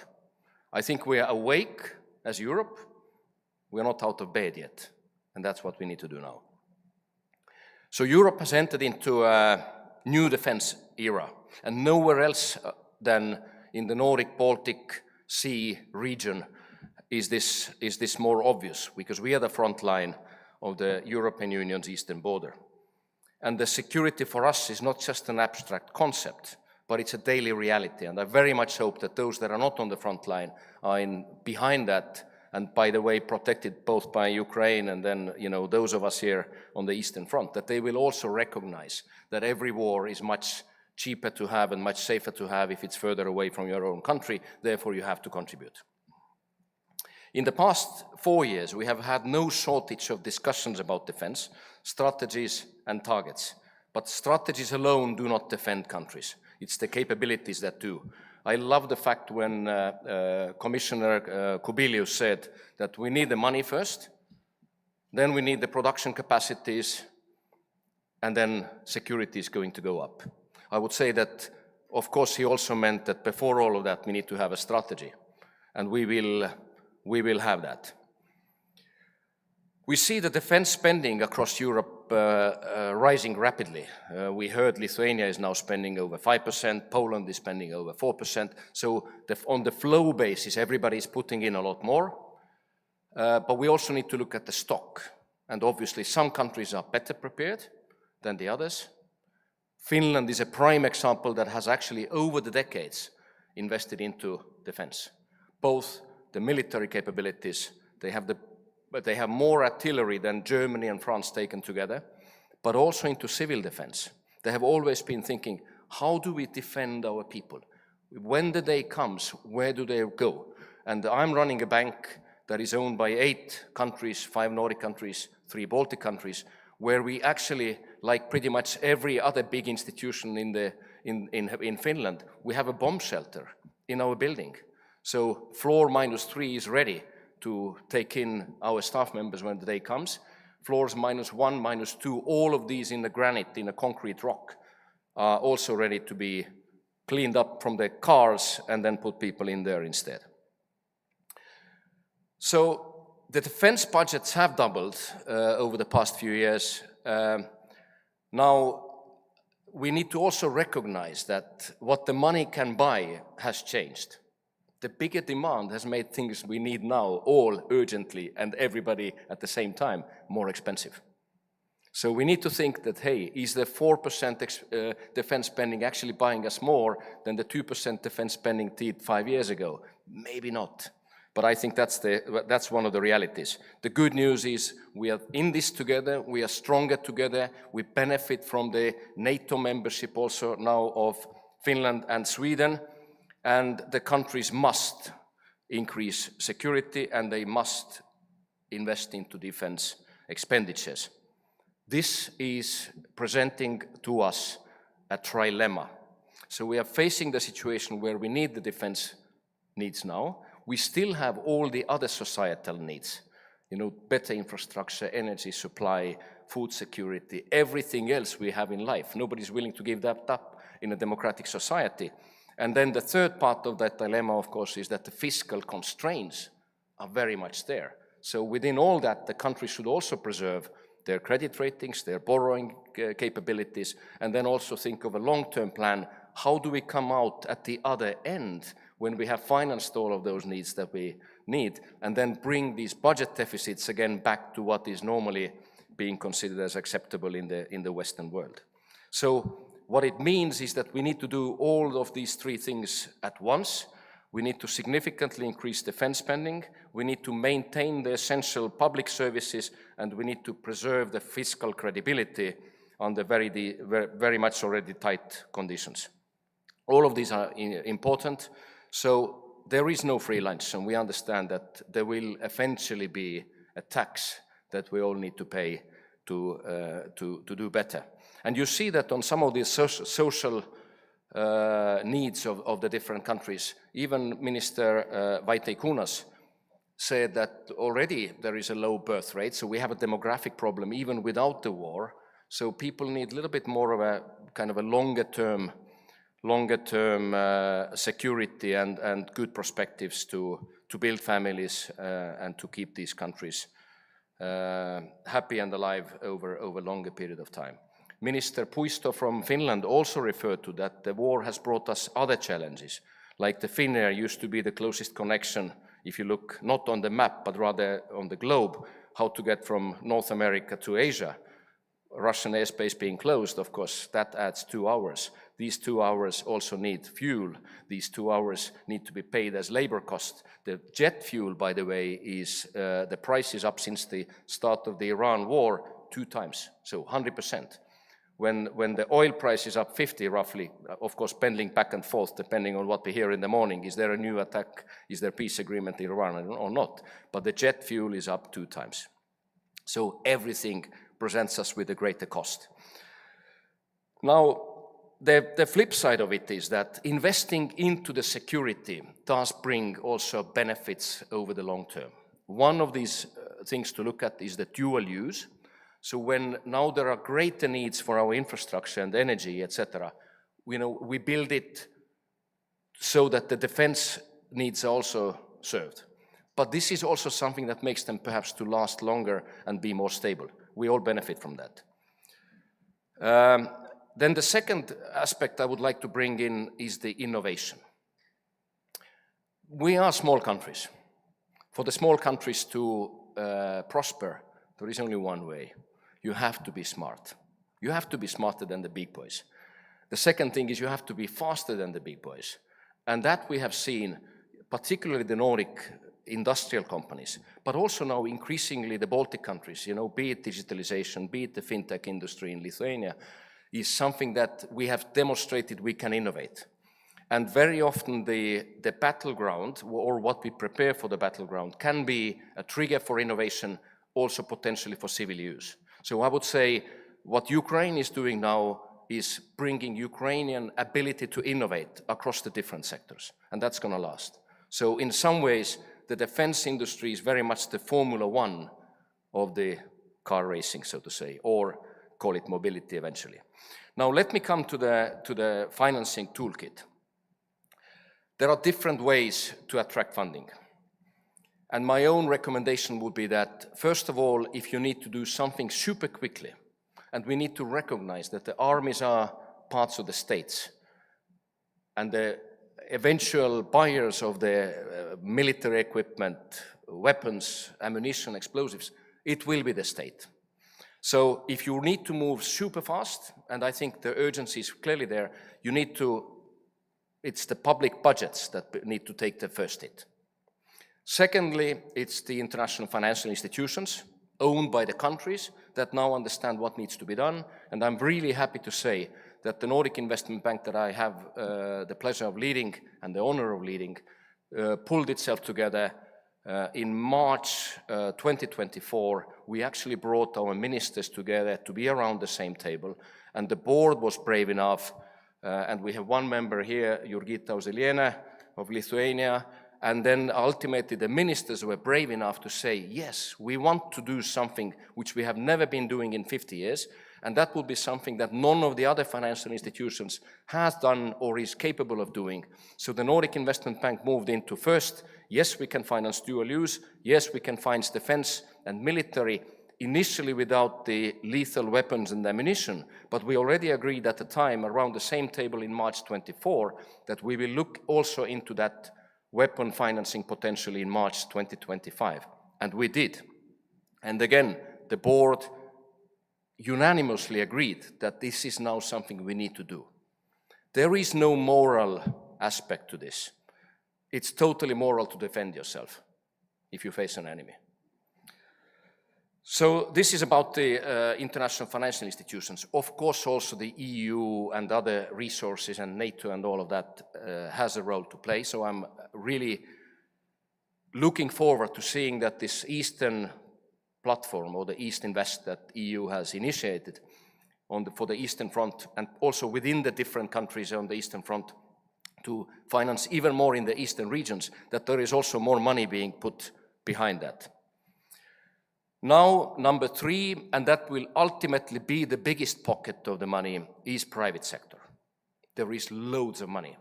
This planet has never seen as much money as there is today in the capital markets and in the liquidity sitting on the bank accounts.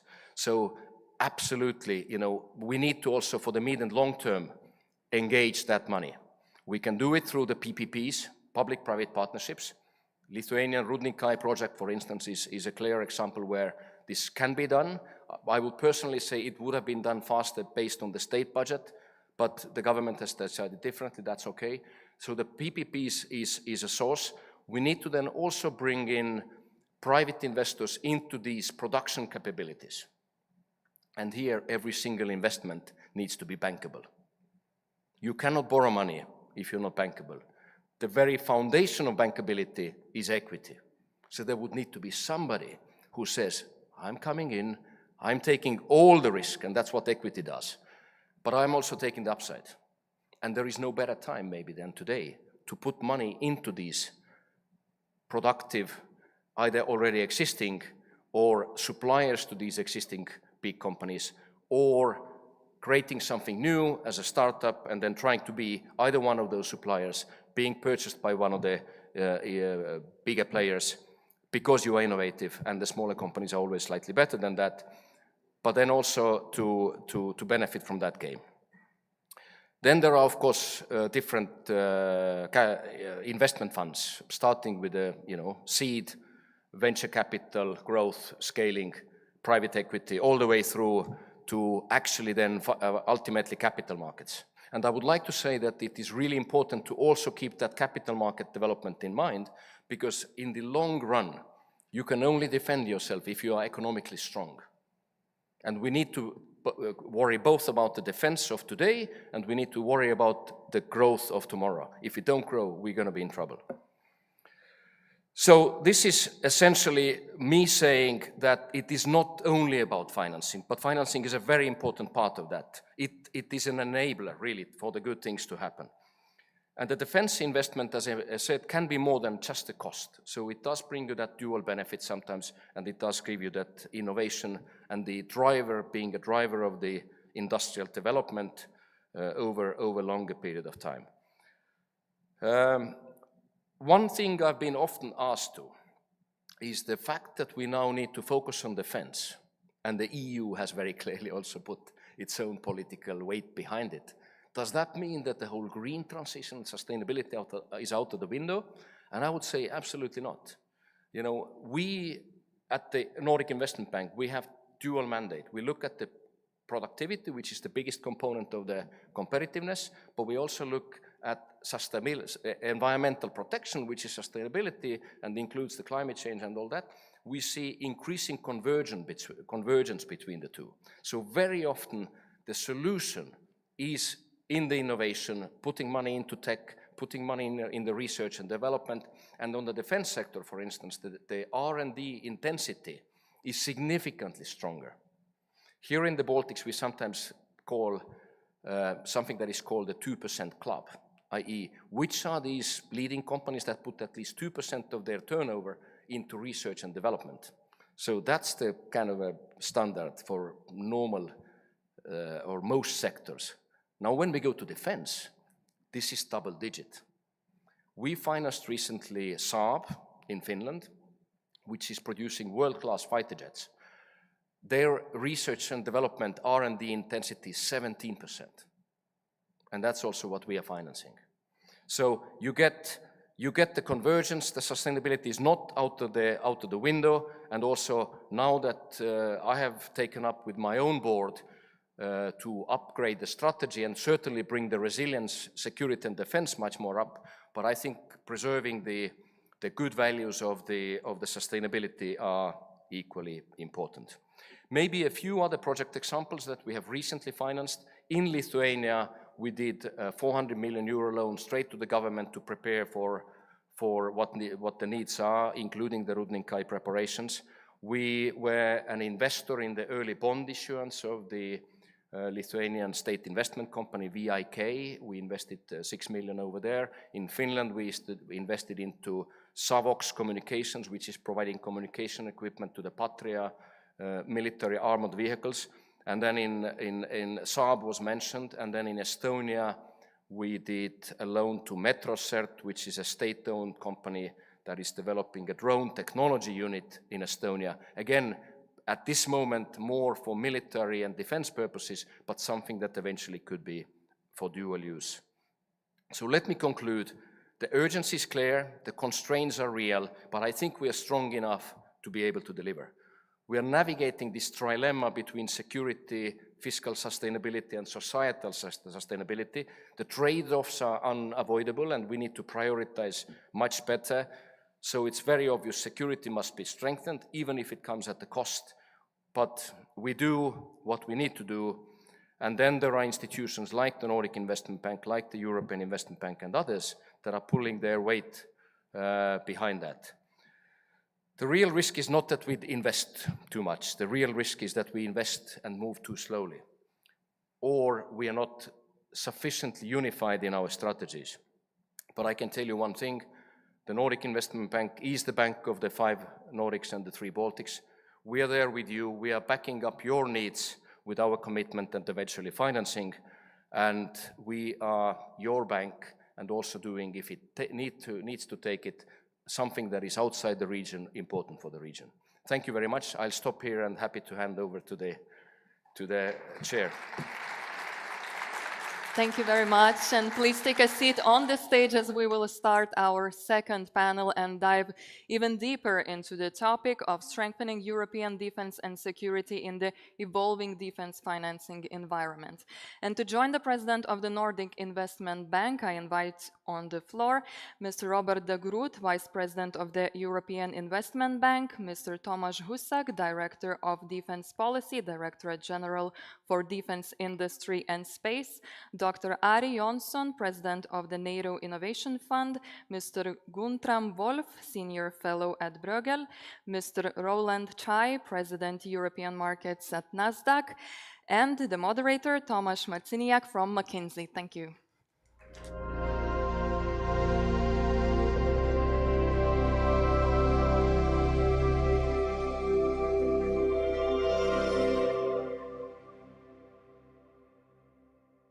Thank you so much. Ladies and gentlemen, honorary guests, panelists, fellow panelists, welcome to our discussion panel that I hope that will bring another insights and important discussion here in this important region. Thank you for the introduction. I think it brought a lot of context for us that is absolutely crucial here. I think we don't need to emphasize again, what is the pivotal in this moment that we are facing, and what is actually happening with regards to the importance of the challenge that is in front of us.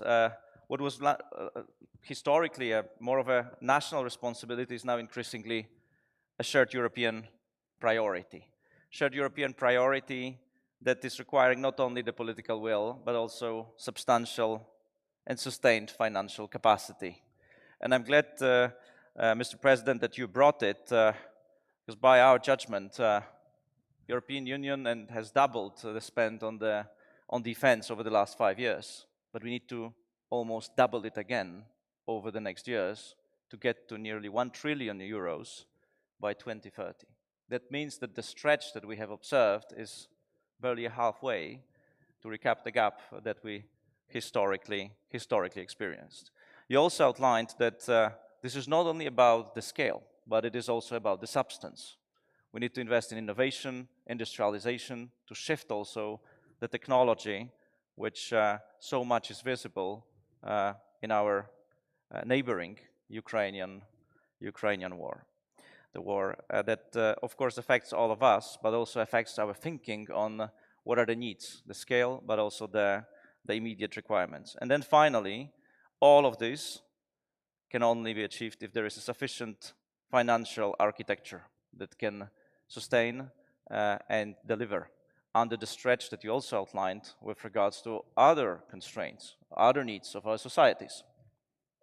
And as also Mr. Domański said, we cannot afford to bet that this is just a temporary problem, that this is something that will only last for a year, and we need to be ready for the long term. So Europe is no longer debating whether to invest in defense, but how to finance it at scale, at speed, and across the borders. We have the political will. It's probably the strongest ever with this regards. But do we have the sufficient financial architecture? And today's panel, this panel, will be about this aspect. So whether we have the sufficient financial architecture, do we have the instruments to withhold it, and how do we need to respond to the needs to be ready to accommodate all of this. And I'm very glad that the honorable panelists are representing the institutions that are so crucial for this debate. And I'll take the liberty to start with Director Tomasz Husak. To start with, if you could just elaborate from your perspective, what are the biggest untapped opportunities to scale this financing and to respond to the need over the next years? Yes, thank you very much for the possibility to address in this panel this extremely important issue. And I think this is an extremely important conference organized here with very prominent guests. I'm very much under strong impression after the speech of Mr. Andrzej Kuzwek, and the way how he has as well elaborated the picture, which for me appears at the end optimistic. So, because we have the elements in our hands and under our control. I think one of the elements that he at the end has said, that it's not really about the potential as well to still untap to bring the untapped financial means to the table. It's one thing is about speed, but I think there's an additional element that I would add to this process is about the quality of investments. And I think one of the elements that we certainly need to have today is a serious investment strategy. How this whole financing that is coming from different sources is really allocated to which objectives. Because the feeling is that there is a lot of money as well coming from the European Commission, from different sources. And as today as well, the Commissioner has mentioned a very important issue, haute couture, that very often we tend still to imagine that we're in a process where our very good defense industry is still thinking to continue the same model, to export somewhere else, to be strengthened and to still work in an export way. And the Commissioner has mentioned that we need to observe the battlefields. We need to observe the technology changes. we need to observe as well how companies are allocating different funds in terms of innovating. But this is not an innovation of investing and then looking for results in 1-2 years. It's about looking for results within 2 weeks. So this is as well the scale that we have today to observe. That are as well innovative ways to use the money in the most efficient way. And why my optimism is coming here? Because at the end, investors, private investors, markets, are those who are verifying really the sense of how this money is used and how the financial as well instruments can bring the highest potential. So my feeling that introducing as well private investor in the process could only help. Of course, the Commission is reacted to all and is trying to adapt to the circumstances. Just to say that we have all the instruments, ASAP, EDIRPA, which are now today combined with one single EDIP instrument on procurement and industrial ramp-up.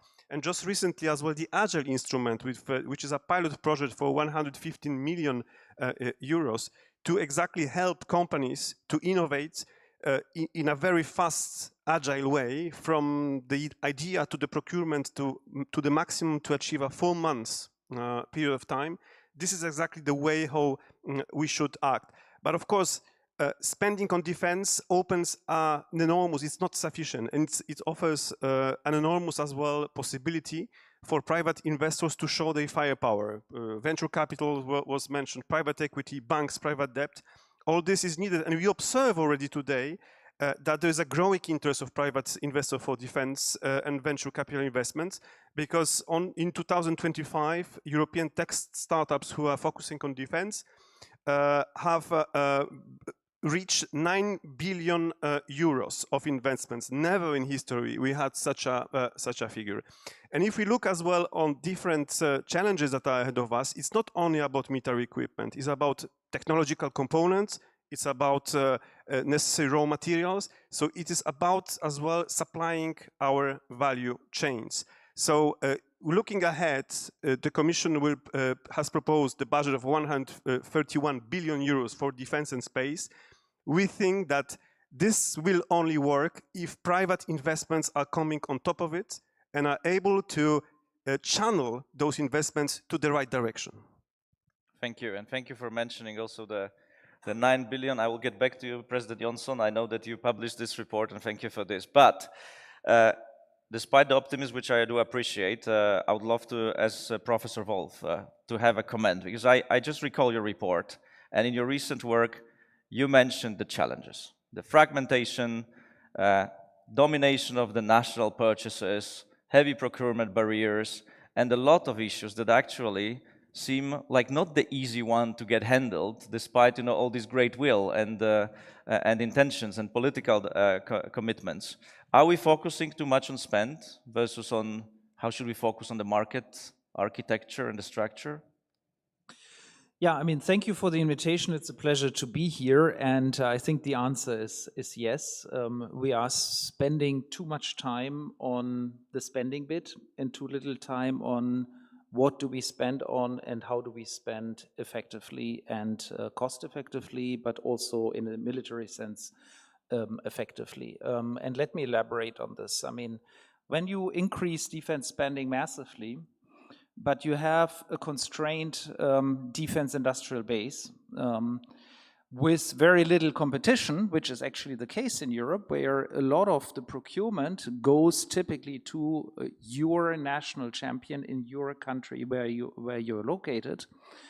Then, of course, this national champion knows that it has a lot of market power relative to the country, and the result is that you will not only see very high prices and prices for equipment actually going up, you will also structurally see an underinvestment into productive capacities. Because basically the companies that do not fear a competition don't have an incentive to invest in innovation and in production capacity, because ultimately they can be pretty sure to get the order anyway. And this whole situation has become, I would say, worse in the last couple of years. And the main reason why it has become worse is that many European countries, rightly in my view, do start having more doubts about procuring from the United States industrial defense industrial base, and therefore rely more on the national ones. And so I think what we are therefore in is a situation in which the dependence on the specific national champions has grown, and therefore the cost effectiveness has gone down. So what can we do? I would emphasize two main points. The first one is we have to work on market structures. How do we open up markets? How do we integrate markets in Europe in particular? How do we make sure that when you as a defense ministry go out there and procure something, you actually can buy from many different countries, and you want to buy from many different countries and not just from your own country. I think that's, for me, the first really big priority. It's about the market structure. The second big priority is, well, defense ministries, procurement agencies are bureaucracies. I mean, let's be straight. And they have a tendency to go for established companies from which they've always bought. And that's typically big companies. And they find it very difficult for many reasons to actually go and engage with small, innovative, new companies. And this is an old problem that, by the way, all procurement agencies around the world face. I've published recently a study in which I looked at reforms to procurement undertaken in the United States, actually, where this was a big problem in the 90s and early 2000s. And then there were a number of reforms that actually systematically incentivized procurement agencies to include small SMEs in the defense procurement. And one of those SMEs that has become by now pretty significant is, for example, Anduril, and they got into the stack thanks to these kind of reforms. And so I think we really need to put this on our European defense procurement agenda, not just integrate markets, but also open up procurement, establish reforms that make it sure that systematically we also procure from small, innovative new companies that are now emerging everywhere, and that really what they need is basically orders. I mean, they need orders from governments. Their main problem is not funding from the capital markets. I mean, they get funding as soon as they have a serious prospects of really getting orders from governments. And of course, they need the orders. If you're an innovative Lithuanian company or Estonian company, you need to get orders from not just the Lithuanian military or the Estonian, you need to get it from the big money guys, so from Germany, from France, etc. I think now, after hearing that, President Johnson, there is no choice to pull you. The amount has been already mentioned, nearly 9 billion euros of spending on the startups and technologies, like more than 50%, if I recall is right, of growth year over year. But given what we see, what is the need? First of all, the first question is it as much or still too little? And then how would you respond to the professor's quote of what are the challenges for those that are bringing these new technologies that we see that are so dominant and so important in today's security? So thank you for that, and thank you for the invitation. It's a real pleasure to be here with you all today, and an honor. So at the NATO Innovation Fund, we play a particular role in this whole ecosystem. We are looking for companies that directly or indirectly through fund investment, looking for companies that fill some of the capability needs that Europe has and the Alliance has in terms of defending. And the need is certainly there. We are sitting here at the edge of the very eastern border with all of the challenges that are faced here. We also see that the world is changing, the rules of warfare are changing, how things happen. And there's no question that one of our key objectives in all of this is not just to have more of something for the amount of spending we're doing, but actually to have better, to have a technological advantage and have better technology to defend ourselves and our societies. So our role has been to find those companies and bring them to the market, mature them.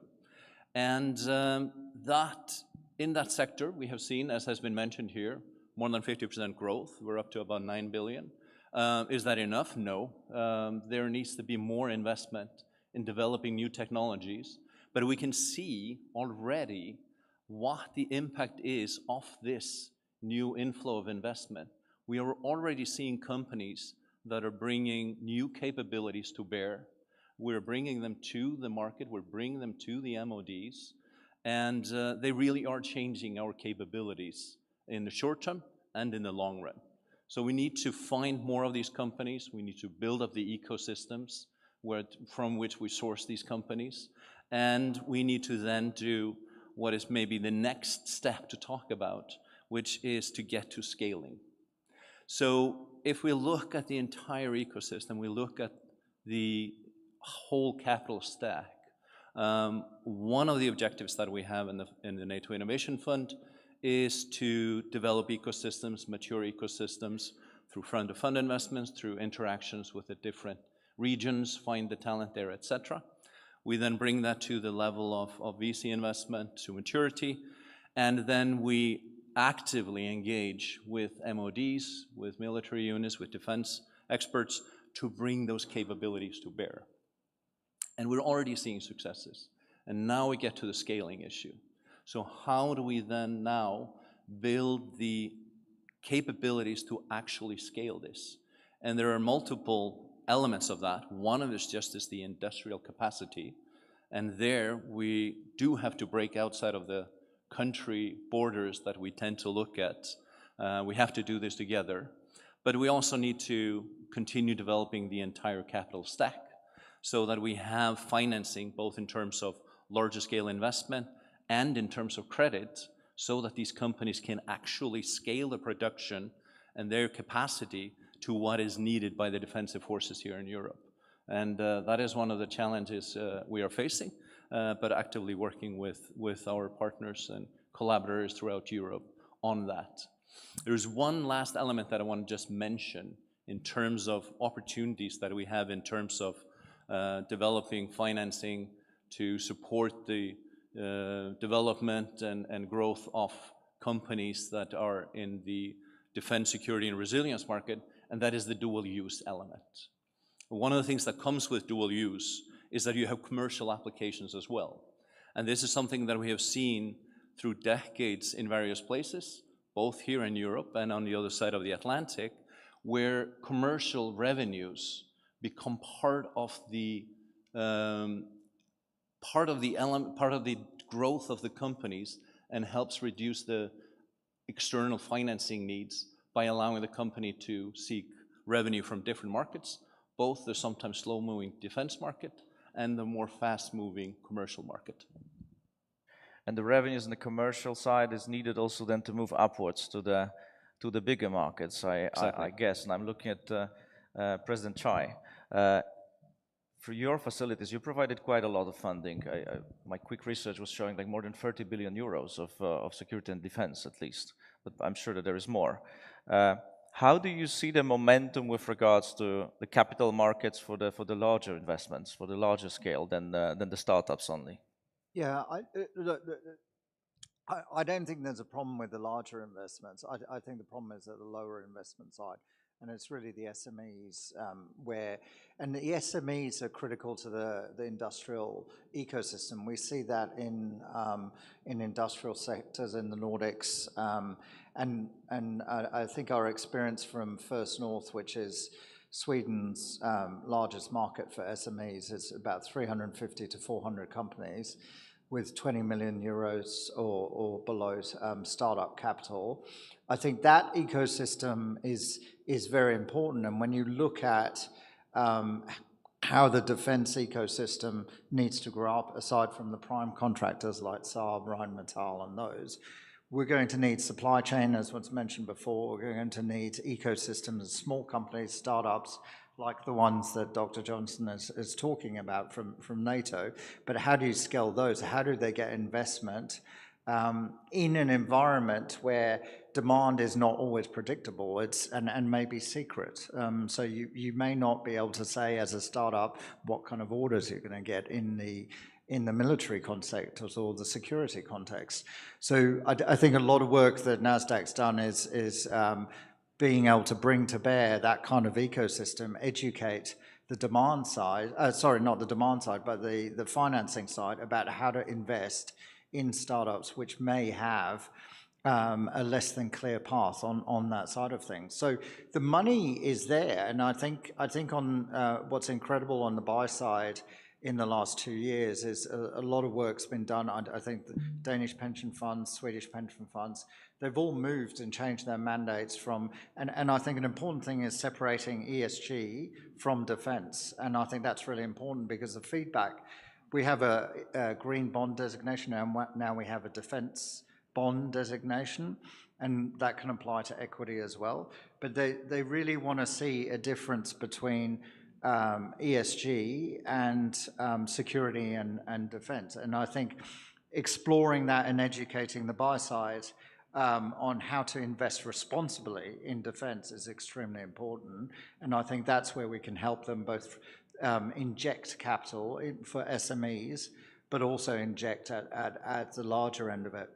And I think going back to the dual use argument, I think fundamentally building that ecosystem and that innovation is going to be critical, not just for defense and security, but it's going to be European competitiveness and innovation, because fundamentally a lot of the R&D that's pumped into there will have healthy dividends for industrial economy and non-military uses. So we've seen that in the Nordics and the Baltics, and it's about how we apply private financing and educate the investor about how to access that. But it's not just at the top end of the scale, but it's crucial to develop that at the lower end of the scale as well. Oh, thank you, thank you. I'll get back to you also with regards to where we are, because we are in the eastern flank, and I'll be curious then later on to come back to also to the angle of how it differs between the different regions, you know, because from the research also by the NATO Innovation Fund, the penetration here of these ventures is substantially lower than even in the Baltics, who are known for innovation and startups, which I truly admire, but still lower than in the Western Europe. But President Groth, so what prevents us? What are the barriers? Because it sounds like, you know, everything is available. We have equity funding from an early stage to the later stage, but we still face some barriers, yes? What would be the unlocks that you see in funding? You are with probably most or the most important funding structures that are in Europe for the largest projects. What comes from your perspective? Well, thank you very much, and good afternoon, everybody. Let's look back at 2 years ago and where we are today, and how many of the barriers which were there 2 years ago are not anymore there today. So I think we have moved enormously. But you're right, I think we are still in the process of getting to understand each other better. Ministries of Defense have to understand that it's no more the situation that they can call up their colleagues at the Finance Ministry and ask a bill to be paid. They have to deal with markets and private investors and semi-institutional investors like the EIB. I think the procurement, the procurement parts of Ministries of Defense have to get used to the new system in which they are not procuring a platform with a lifetime of 20 years, but it can be much shorter. They have to vary. They have to also invest in disruptive technologies, which have a completely different life cycle. So I think we're still learning and getting used to each other. I believe that one of the barriers we still have to deal with, and Guntram already alluded to that, is that we should not fall into the trap of keeping up 27 individual procurement systems, 27 capital markets, and 27 ministries of defense planning for themselves. We have to speed up and scale up The threats are quite clear, and I think we are missing the real cross-border projects in which 2, 3, 6, or 8, or even 27 countries of the European Union are really collectively procuring and collectively maybe operating systems. And to give you an example, if you look at space, we have excellent European manufacturers and producers of satellites, which we today need in low orbit space, very small satellites, but there's no European launching capacity. We are 100% dependent on people from outside Europe to get our satellites into space. There is no 100% European communication systems at the government level or ministries of defense level between the 27 member states. So I think we need some pan-European flagship projects to show that we can collectively build, like we did with Galileo in the past, our GPS system, collectively build ecosystems which are needed there. And I think this is one of the few barriers left. The last point I want to make is that we're focusing very much on defense and on ministries of defense. Mm-hmm. Let's not forget, we have to focus also on our infrastructure, on our energy supply, our drinking water supply, our hospitals, our airports. All of them need to look at how well they are prepared in case of crisis against incoming drones, for example, who want to harm them or destroy them. So I think we also have to look into what our societies need to be ready and prepared and to be able to defend ourselves. Thank you. Coming back to you, President Kuzvek. Now you've heard all the fellow panelists and all the insights, yes, coming from a lot of optimism, but also challenges on the structure of market, also opportunities to collaborate and work together. I would be curious, how you would comment on all of that from your perspective. You are still looking at so many countries, so have the view on quite substantial part of Europe and so important in this discussion. Please. Thank you. It's interesting when you asked the question, I scribbled 4 bullet points down to me for myself what I would say, and much of it actually was covered here by the colleagues in the panel. But I think very obviously we have made massive progress in the past 2 years, don't get me wrong, but we are still operating under peacetime rules. I think we need to speed up even more, be ready that, hey, when we need to operate under wartime rules, we can do that. Now, maybe my 3 points to make. First one is that I would like to see the governments doing even longer term planning as to what sort of capabilities, and then in a coordinated fashion also with the neighbors here, both in the region and Europe.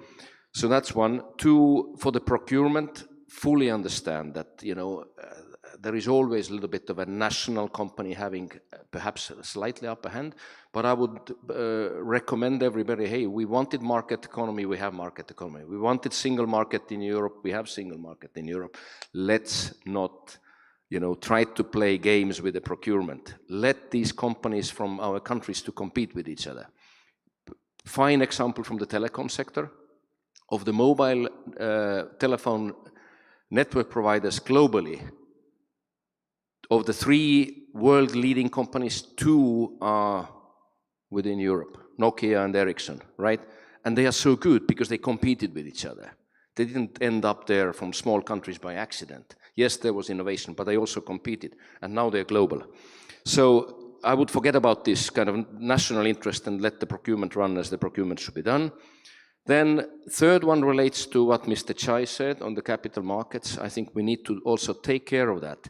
Our problem really has been that when the Americans have been investing through the American exchanges into American technologies, and now more recently the Chinese are investing into Chinese technologies, then what the Europeans are really good at is investing in real estate and keeping money on the bank account.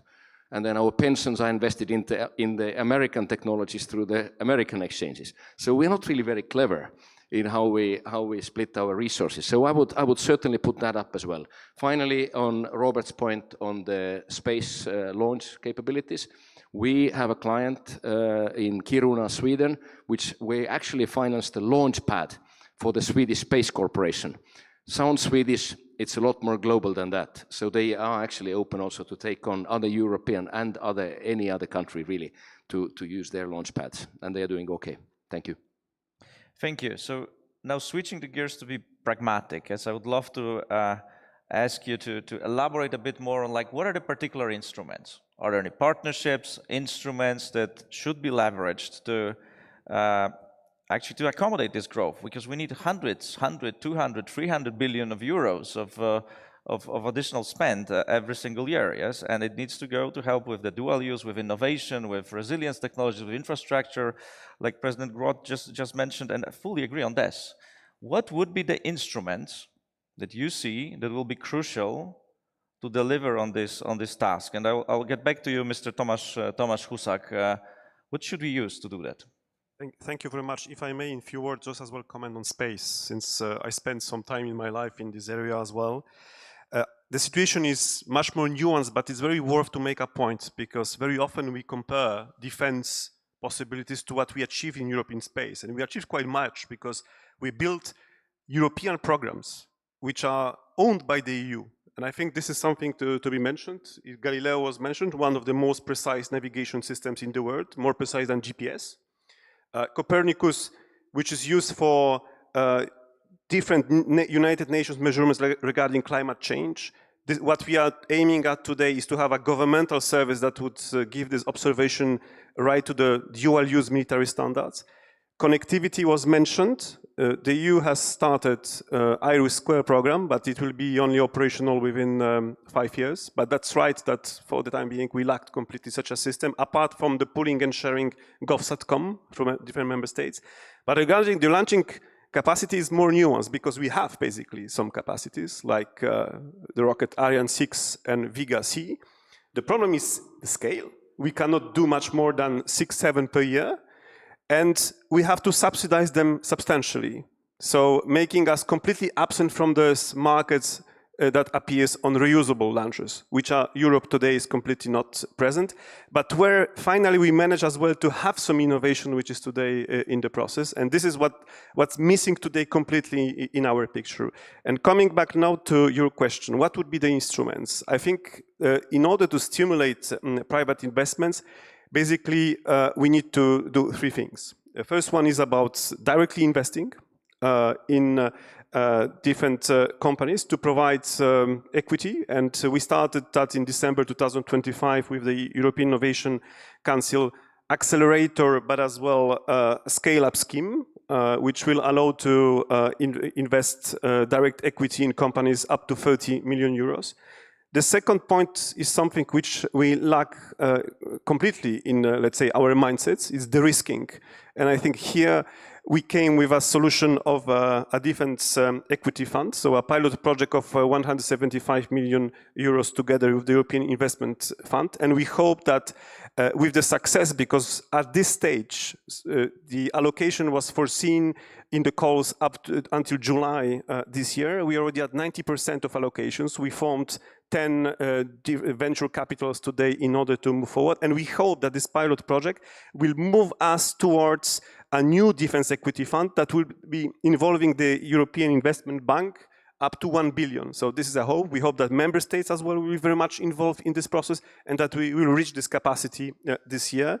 And finally, the third element is reducing barriers. So on one hand, I think we managed to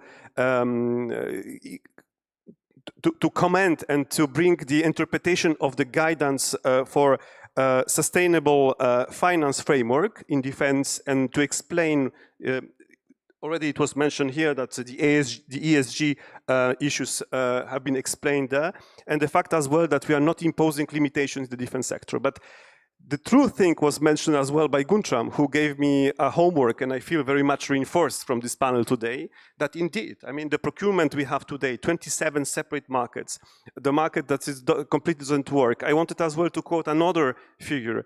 In Europe, basically, in every country we have one common pattern, that 65% of procurement is going to the top 10 companies, and only 35 to the others. In the United States, it's the opposite. It's 65 is going to the new entrants to innovative companies and only 35 to the biggest ones. And this is the sad reality. And of course, if we observe how the discussion on defense omnibus are going today, member states who don't want to have any bi-European preference, member states who don't even to touch upon this procurement, they want to use Article 346 for direct awards to whatever they want. So we definitely have a very strong issue to analyze, and Guntram is completely right. The main issue is how to bring the innovative companies to this picture. And the second element as well that I would certainly address is how to make sure that all this procurement brings us to a security of supply regime, which for me as well is completely absent in the European procurement framework today. So Guntram, Professor Wolf, I'm so happy that we have you here because you're so much pulled in. Is it then realistic, to assume that this will re-change, to shift it like from these majors to the minors or to the new tech, or even, to go as far as can we procure jointly between many countries such a fragile, sensitive equipment like military equipment? Do you think it is realistic? What would it take to really shift it?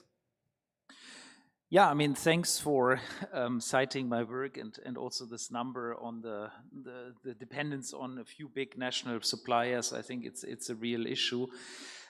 Now, what is realistic? I mean, this is always very difficult to ask an analyst. I mean, we don't have a crystal ball as academics. But what I would certainly think is that there is one dimension which we haven't touched here, which is already happening, which is called multi-speed.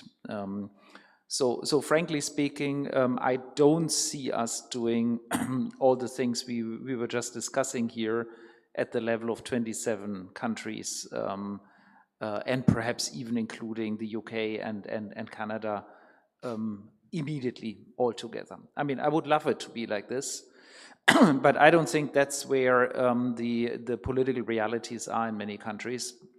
So I would emphasize initiatives such as the one that are currently undertaken by Finland, the UK, and the Netherlands. And I understand that there are other countries discussing exactly that kind of defense cooperation around some sort of a defense mechanism as we had proposed it. I think it's not a bad idea to start like this and do it as perhaps in connection with joint expeditionary forces, which is also very important, in a sense, regional initiative. So start a nucleus of several countries that want to work together and that are ready to ditch the treaty constraint, Article 346 in the EU treaties, which actually basically ban the single market in defense products. So if some countries can intergovernmentally agree that they do not have a national preference but have a single market, I think that would be a very, very big step. So I would go in this direction and then move forward. Let me just add very quickly. I think the second point is that I very much think it would be helpful to have some EU-level flagship initiatives. And I think there the satellite issue is, I think, the most obvious one. Perhaps communication systems also. I think those two are things where we have already some infrastructure. I mean, Galileo was mentioned, and the beauty about the Galileo system is also the control centers sit actually in two different countries, I think in Germany and in Italy. So if one country, for whatever reasons, becomes a little bit less reliable or whatever, I mean, which is always an issue we have to think about in Europe, I mean, there's always the other security and control center. And so having military spy satellites that are owned by the EU, but where the physical control centers are in 2 or 3 different countries, and where, by the way, if a country that participates in them stops paying for the debt that is related to it, would not get the military intelligence, I mean, that would be a very incentive-compatible mechanism to really get joint ownership, joint control, and also joint payment on these kind of assets. So yes to the flagship. And the last quick point, since I have the word, I do want to reinforce the word on sort of civilian capacities. I mean, the Finnish presidency of the EU asked me many years ago when Finland was running the council presidency, to work on financial resilience against hybrid and cyber threats. And you know, the financial system is absolutely key. If you have a hybrid attack against the financial system, you really have a wide societal problem, a very wide-ranging societal problem. So these are the kind of issues where Europe and the EU can really make a difference by putting in place infrastructure that ensures civilian resilience also. Thank you. So, Mr. Johnson, I see that within your portfolio you actually fund all across. You also the resilience ventures, not only the ones that's directly linked to the dual use or military specifically. But my question would be, I recall from your report that there is this difference between the kind of an east and west, eastern flank of NATO, a bit less of the penetration. I think Bulgaria is a great example of an outlier in a positive sense. But if you could help us, you know, just how can we utilize the opportunity to actually, you know, grow with the relevance, with the funding, with the instruments that you provide, and actually what would be, you know, the most applicable for Lithuania, for Estonia, for Latvia, not even mentioning Poland, Romania, Czechia, Slovakia, yes? Yeah, so number of issues here, and first of all, thanks to my colleagues for already covering a number of the issues in terms of the instruments and things that are needed. I think for the Eastern Front, as well as for Europe as a whole, the key elements that we need to focus on are partnerships and collaboration, cross-country collaboration. If we look at these markets, and so let me take actually, you know, 3 key points out of this that I would like to cover here. First of all, these ecosystems, for example, along the eastern border, they are at different places. They all have amazing potential in terms of developing and delivering capabilities, technology, and other things that are needed for their capabilities, but also for Europe as a whole. So how do we encourage, how do we support, how do we make sure that this happens and it succeeds? Part of it is through what we're doing at the NATO Innovation Fund in terms of investing, for example, both directly and in funds in these regions. We have multiple investments in funds along the eastern border. Those help grow the ecosystems, but they also give us insights and a way to collaborate and connect those ecosystems to the rest of Europe. The second thing is that we should acknowledge when we look at governments, financial institutions, and even the companies themselves, especially new companies, that we are blazing a new trail. We are laying down a new path for us. There is a whole lot of things that we need to adjust, learn, and sort of share with each other.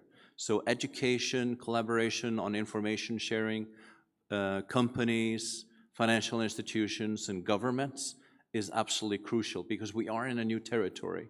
And I think that will also help move the balance from the incumbents to new companies, both in terms of getting finances, getting access to markets, etc. Finally, there needs to be another collaborative effort on sort of changing the perception of companies in this industry. And again, to help support the new entrants, especially along the eastern border,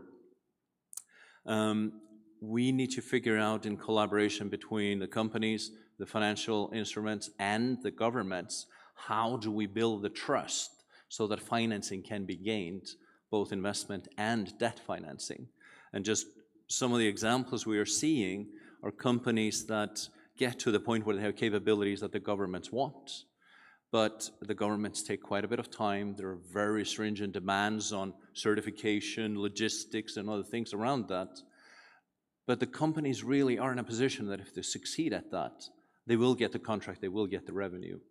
How do we get everybody together to make the commitments, to make forward-looking contracts, promising phase 2, phase 3, against some milestones, so that then these become bankable contracts that the companies can use to get the financing that they need to actually deploy their wares. And that, if we can do that across Europe, will strengthen not just the countries on the eastern border, but everybody. Thank you, and thank you for raising this point. It didn't happen once or twice that I've heard it actually, with the order book just for 1 year. It's very hard to get the proper funding for, and that's not bankable, unfortunately. Neither, with unknown demand for the future, yes? And the questions about, how resilient is your business? How resilient is going to be this product probably come also quite a lot in your discussions. And I'm just looking at your experience, because you have already some of the companies that are indeed with the dual use or defense use on the, under your wings. There are barely any in the eastern flank that are listed, yes? And what would be the learnings? Yeah, look, first I'll address the question. I mean, it goes back to uncertain demand, but you do have different sectors where there's questions. Like if you look in the biotech space or the pharmaceutical space, there are a lot of startups, and Sweden, the Nordics, and US are very good markets where you may not have potential cash flow or projections or business plans, or that are highly unpredictable and cannot be determined. But analysts, investors are educated about those, educated about the risks of those, and can still come up with structures that do that. And I think the one thing, another market that I see that is, for example, in the carbon market and carbon removals facilities, there's been a lot of project financing and work that's been done in that space, even though, as we know, the return on that is no more definite. So there are ways of doing it, and you really have to educate that. But I think to your question, I think in the Baltics, obviously we have NASDAQ operates across all the 3 Baltic countries, and we do a lot of work with the ministries of finance, especially on retail investment notes, savings notes, but also debt and equity financing. And one of the problems is how do you get external investors access to the Baltic markets and also raise the profile? And I think that goes back to the comment, we're working very hard on the SIU about having a single common market and having the ability for those Baltic companies to connect to the pool of investors that we have in the Nordics and the rest of Europe. And I think that's fundamental to some of the reforms that are coming by the Commission. But I think fundamentally that's going to take time as well. I think the biggest thing is how can we showcase innovation in the Baltics and cooperation between the Nordics and the Baltics and bring that to investors, the wider pool of investors. And that's something that we're actively doing. And the last comment I would say is I don't think we have that much time. I think if the comment you were saying is about it's not just physical warfare, right? It's not security, it's infrastructure, it's cyber. I think with the rate of change since COVID and the rate of disruption that's happening both politically and also technologically, if you look at the Mythos model that's coming out and talking about that, the rate of fundamental change and disruption that is happening, and the vectors with which attacks can happen and hybrid attacks can happen both on infrastructure, energy infrastructure, civilian infrastructure, but also on the application of AI to cyber, it's fundamentally frightening how quickly that's going to happen, right? So we can talk about doing joint projects, slowly changing the procurement cycle and that, but fundamentally to your point is how do you change a fundamentally monopolistic procurement cycle to something that's effective market-led? I think the Ukrainians have shown is that existential competition forces you to innovate very, very quickly. And I would argue that we just need to have a recognition that we're much closer to that space now, so we have to change quickly. Otherwise other threats will overcome us and may not be from the Eastern Front and may be from the cybersphere, right?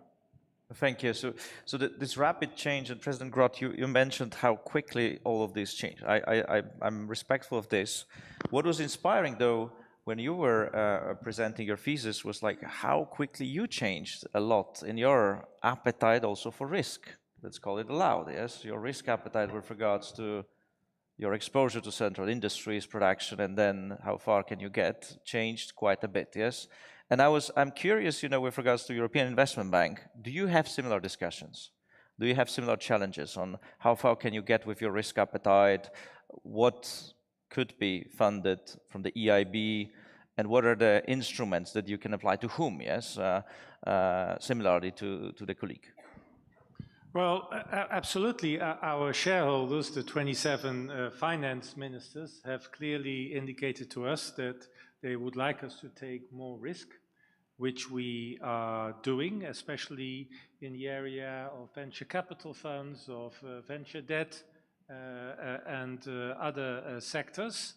And on the other side, we also, to balance what we are capable of doing as a bank, we need also the secure investments, which are mostly with governments. So I think overall we are doing fine, and we are performing very well. But if Europe wants to be resilient and more autonomous, and preferably also competitive at the global scale for our businesses, we do indeed need to be less risk averse. And that's not only for governments and financial institutions like ours, but it's quite strange that some of Europe's largest pension funds, when they want to invest in more of the higher risk areas, they go to the US. And through the US, they invest in Europe. So I think all of us are aware, and they are aware too, that we have to invest through them also more in the higher risk areas in Europe. And that again requires a capital market structure in Europe, which is also suiting their risk appetite and risk profiles. So I think, especially in the area of security and defense, the one thing which would really be a game changer is one European capital market. And whether you call it the Capital Markets Union or Savings and Investment Union or 28th regime, I don't really mind, but I think that would really be a game changer. Thank you. Coming back to you, Mr. President, you saw all the changes, you've heard again.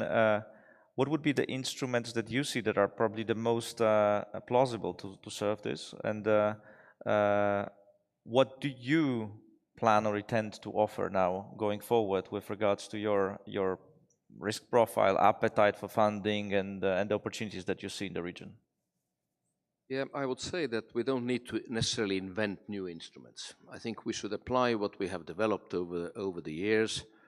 And I would also say that risk alone doesn't bring bad news. Risk can also bring an opportunity and beef up your profitability, which in case of Nordic Investment Bank happened essentially based on the new strategy that we got from 2021, when we overall increased our risk appetite, and it's serving us well. We have record profits, we are paying record dividends to the member countries and so on. Now, on these instruments, as I said, that you need different layers of risk appetite and the different providers of the capital. But you could also benefit, of course, and one should, from the blended instruments. That if I'm arguing that on the procurement side, you should not use the national champions to give the contracts to, then the national governments, of course, have the ability to blend in their own grants into projects that happen in their own country. And we have seen that, this kind of a bit of a cluster approach, actually very well developed in Sweden, now also increasingly in Finland, where you have the public sector that provides you the infrastructure, and then it maybe comes in with a little bit of a grant money into a new factory. But the factory is largely invested by a private investor, is run by a private investor, and then it becomes bankable through partially of that blended instrument. And the banks need to get paid for their risk they are taking. Now, on the EU side, we are really happy implementing partners of the Invest EU program. I would suggest to also expand that to defense. I think it's a great use of the EU taxpayers' money in the sense that you can have a massively big impact, yet actually risking very little money. The risk is there, But in reality, you know, if we know we get even 5% first loss protection on a portfolio basis, you know, we need to be getting something seriously wrong if we lose more than 5%. And then we're in the wrong jobs in the first place. I hope we're not. Then very quickly also on the financing of defense, and why is that different from most other projects? And there is this innovation and the scale-up risk, of course, but it's different slightly to, let's say, building a new piece of infrastructure, building a new power plant, building a new factory, producing some industrial goods. In that, in most projects, the risk is big in the beginning. You disperse the money until that thing is built, until the cash flow is ongoing. That's where the risk is the biggest. And then further on, the risk goes down. Now, with the defense, you have that completion risk anyway, but then you also still have that you don't have the long-term contracts. You know, when I finance a power plant, I know that in 20, 30 years from now, somebody needs that electricity still. Now, when we finance a weapons factory, does somebody still buy weapons 30 years from now? I don't know. As a human being, I hope not. As a banker, I hope there will be a demand somewhere, right? And then there are all these international conventions, what you can do with your old weapons, etc., etc. So it's a lot more complicated and a lot less transparent sector to think about. And final comment, also I agree very much with these kind of cyber and the hybrid risks that, you know, the big neighbor in the East is of course also having a world-class eyes and ears everywhere else. So, you know, whenever you finance something that is threatening to them, then rest assured also your physical and hybrid risks are much bigger. Thank you. Thank you. So just to conclude, and I think we're well on time, what would be the calls for action? And I would ask you to think about something that is achievable not too far away from us, like 12 months, maybe a year, maybe a bit longer. You know, what could be the calls for action, either within your institution, what you can do, what you can deliver or change all around? And Director Husak, if I may start with you, what will happen in the next year? 4 quick actions from the side of the Commission, and as well taking into account what has been said here. First one, pan-European projects. Yes, we are on it. Member states are proposing some of them. We have already a list of some projects that are on the table. The name is European Defence Projects of Common Interests. Eastern Flank Watch is one of them. Air missile defense, drones and counter-drones capabilities. Space Shield, the name maybe is not the best, but is reflecting exactly the update of the capacities that we have today, maybe merge as well with the capabilities of member states that they have. Maybe as well maritime surveillance, maritime domain surveillance, that also we are still waiting for the final confirmation. Point number 2, it was raised, civilian defense. Extremely important, because Commissioner Kubilius mentioned as well Article 42.7 today. What Article 42.7 means? Okay, you can enact this article, but if you don't have the whole preparedness process before, this article will not mean anything in terms of deterrence. And this is where potentially blending as a solution could come on top of different instruments to make sure that our infrastructures, critical infrastructures, our stockpiles, our connectivity part can be put together in order to make sure that we are prepared in that sense for any conflict in the future. So before the fully fledged conflict, you have all the preparedness before that, and you should have several thresholds to activate different states of situation and maybe mutual assistance. So that's another element that we need to take into account. Point number 3, European Competitiveness Fund. Negotiations will be conducted probably by March next year. 121 billion, space defense, security as well aspects there. We need to make sure that we have this firepower for future investments in Europe in terms of defense. And 4, we spoke a lot about risk adverse, and here I'm fully with President De Groot, and thanking as well the EIB for helping us to bring the Defense Equity Fund to a higher level, because this is where on top of the Invest EU will provide additional solutions for risk-taking of investments, and we hope very much that member states as well will play the game into this. Thank you.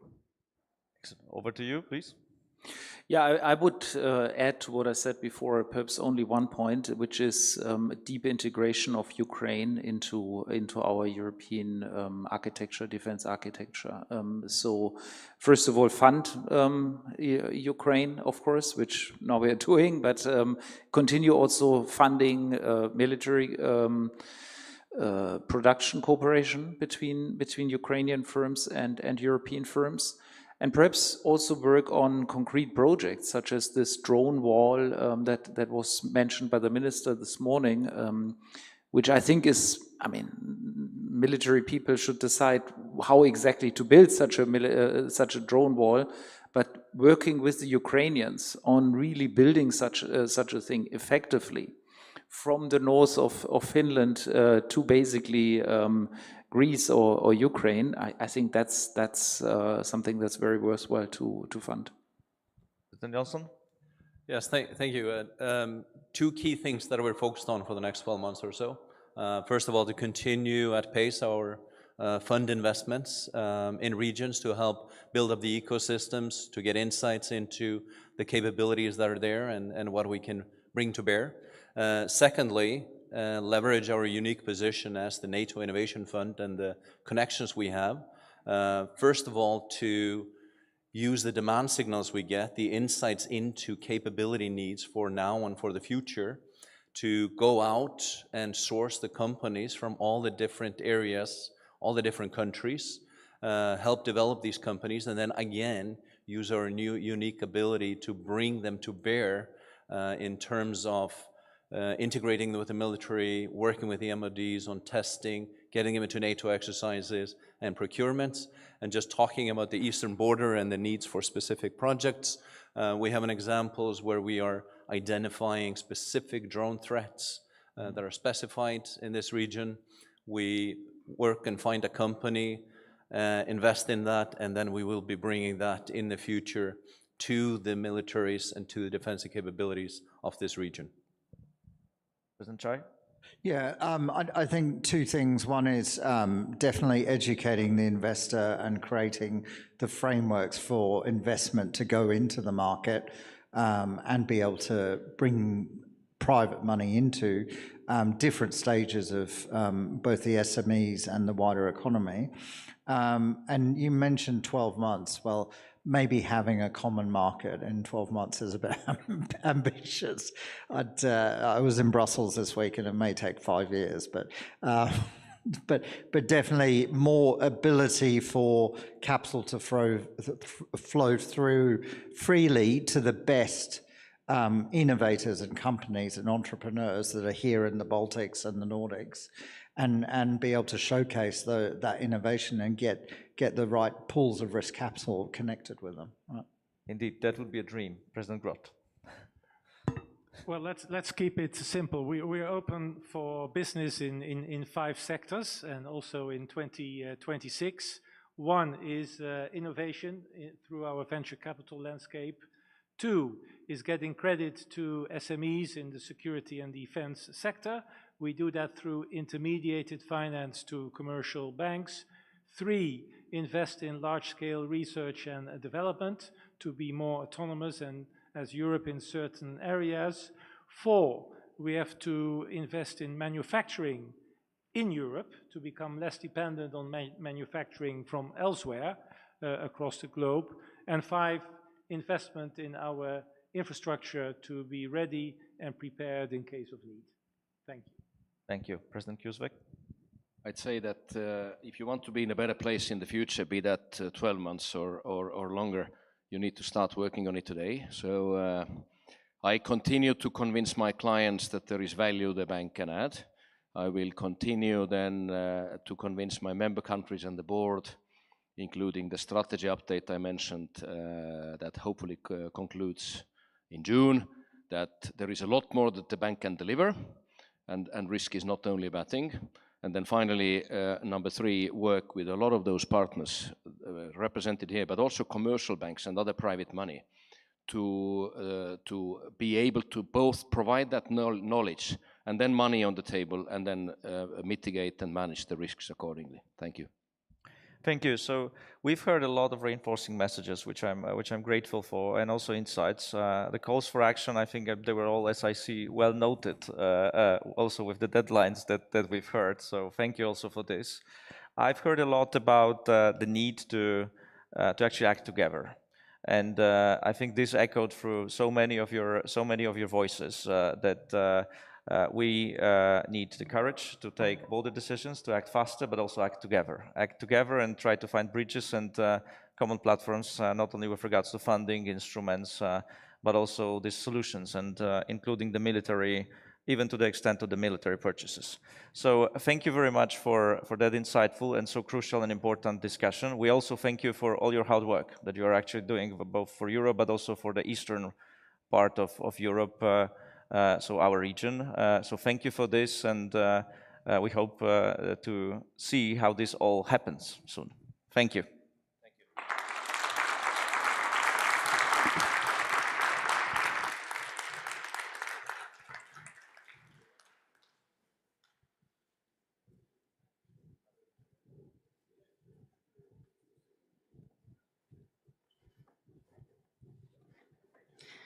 Fascinating. Thank you all. Thank you, dear speakers. Thank you, dear Tomasz.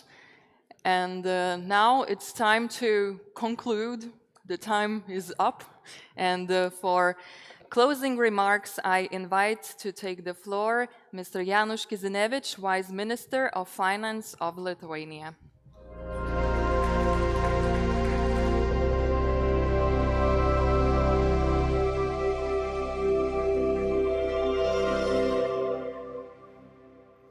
Well, distinguished guests, colleagues, and friends, as we come to the end of today's conference, I would like to thank all of you for your valuable contributions and active participation. Today's discussions have clearly emphasized that the challenges faced by countries along the EU eastern border are not only regional, they are European and even global. Russia's aggression against Ukraine continues to test our security, our resilience, and our unity. Allow me briefly to summarize the key takeaways from the first panel. We had a good conversation on the real impact of Russia's war against Ukraine on our countries, economically, socially, and in many other ways, and how it has reshaped national budgetary priorities and fiscal planning. The insight shared by Commissioners Mr. Kubilius and Mr. Fito on key EU-level priority actions to address these challenges and to strengthen both defense capabilities and economic resilience of frontline countries were extremely valuable. We also heard unique experience from the Minister of Finance of Ukraine, Mr. Marchenko, on maintaining macroeconomic stability and resilience in wartime. Last but not least, we looked at available EU financing instruments and discussed how they could be adapted to better support our countries in addressing these challenges. The new MFF provides a good opportunity to ensure that supporting EU eastern border countries is existential importance for Europe's security, and this reality must be taken fully into account in the next MFF in a horizontal way across all policy areas. Turning to the second panel, which focused on the role of financial institutions. First of all, my sincere thanks to the President of the Nordic Investment Bank, Mr. Kuzvek, for his insightful presentation on the changing landscape of defense financing. In this new environment, it's clear that financial institutions, the European Investment Bank, the Nordic Investment Bank, NATO Innovation Fund, and other public and private entities are playing an increasingly important role. Discussions highlighted that in evolving defense financing landscape, there are opportunities to unlock significantly larger investments in Europe's defense industry, particularly in innovation, dual-use technologies, cross-border projects, and highlighted importance of resilient defense supply chains and attracting private sector investments. At the same time, the discussions have demonstrated that there is strong determination to address these challenges together. Once again, thank you all for joining us today. I wish you a pleasant lunch, and I hope to meet again, not because we are forced to respond to crisis, but because we are shaping tomorrow a stronger, more secure Europe. Thank you so much.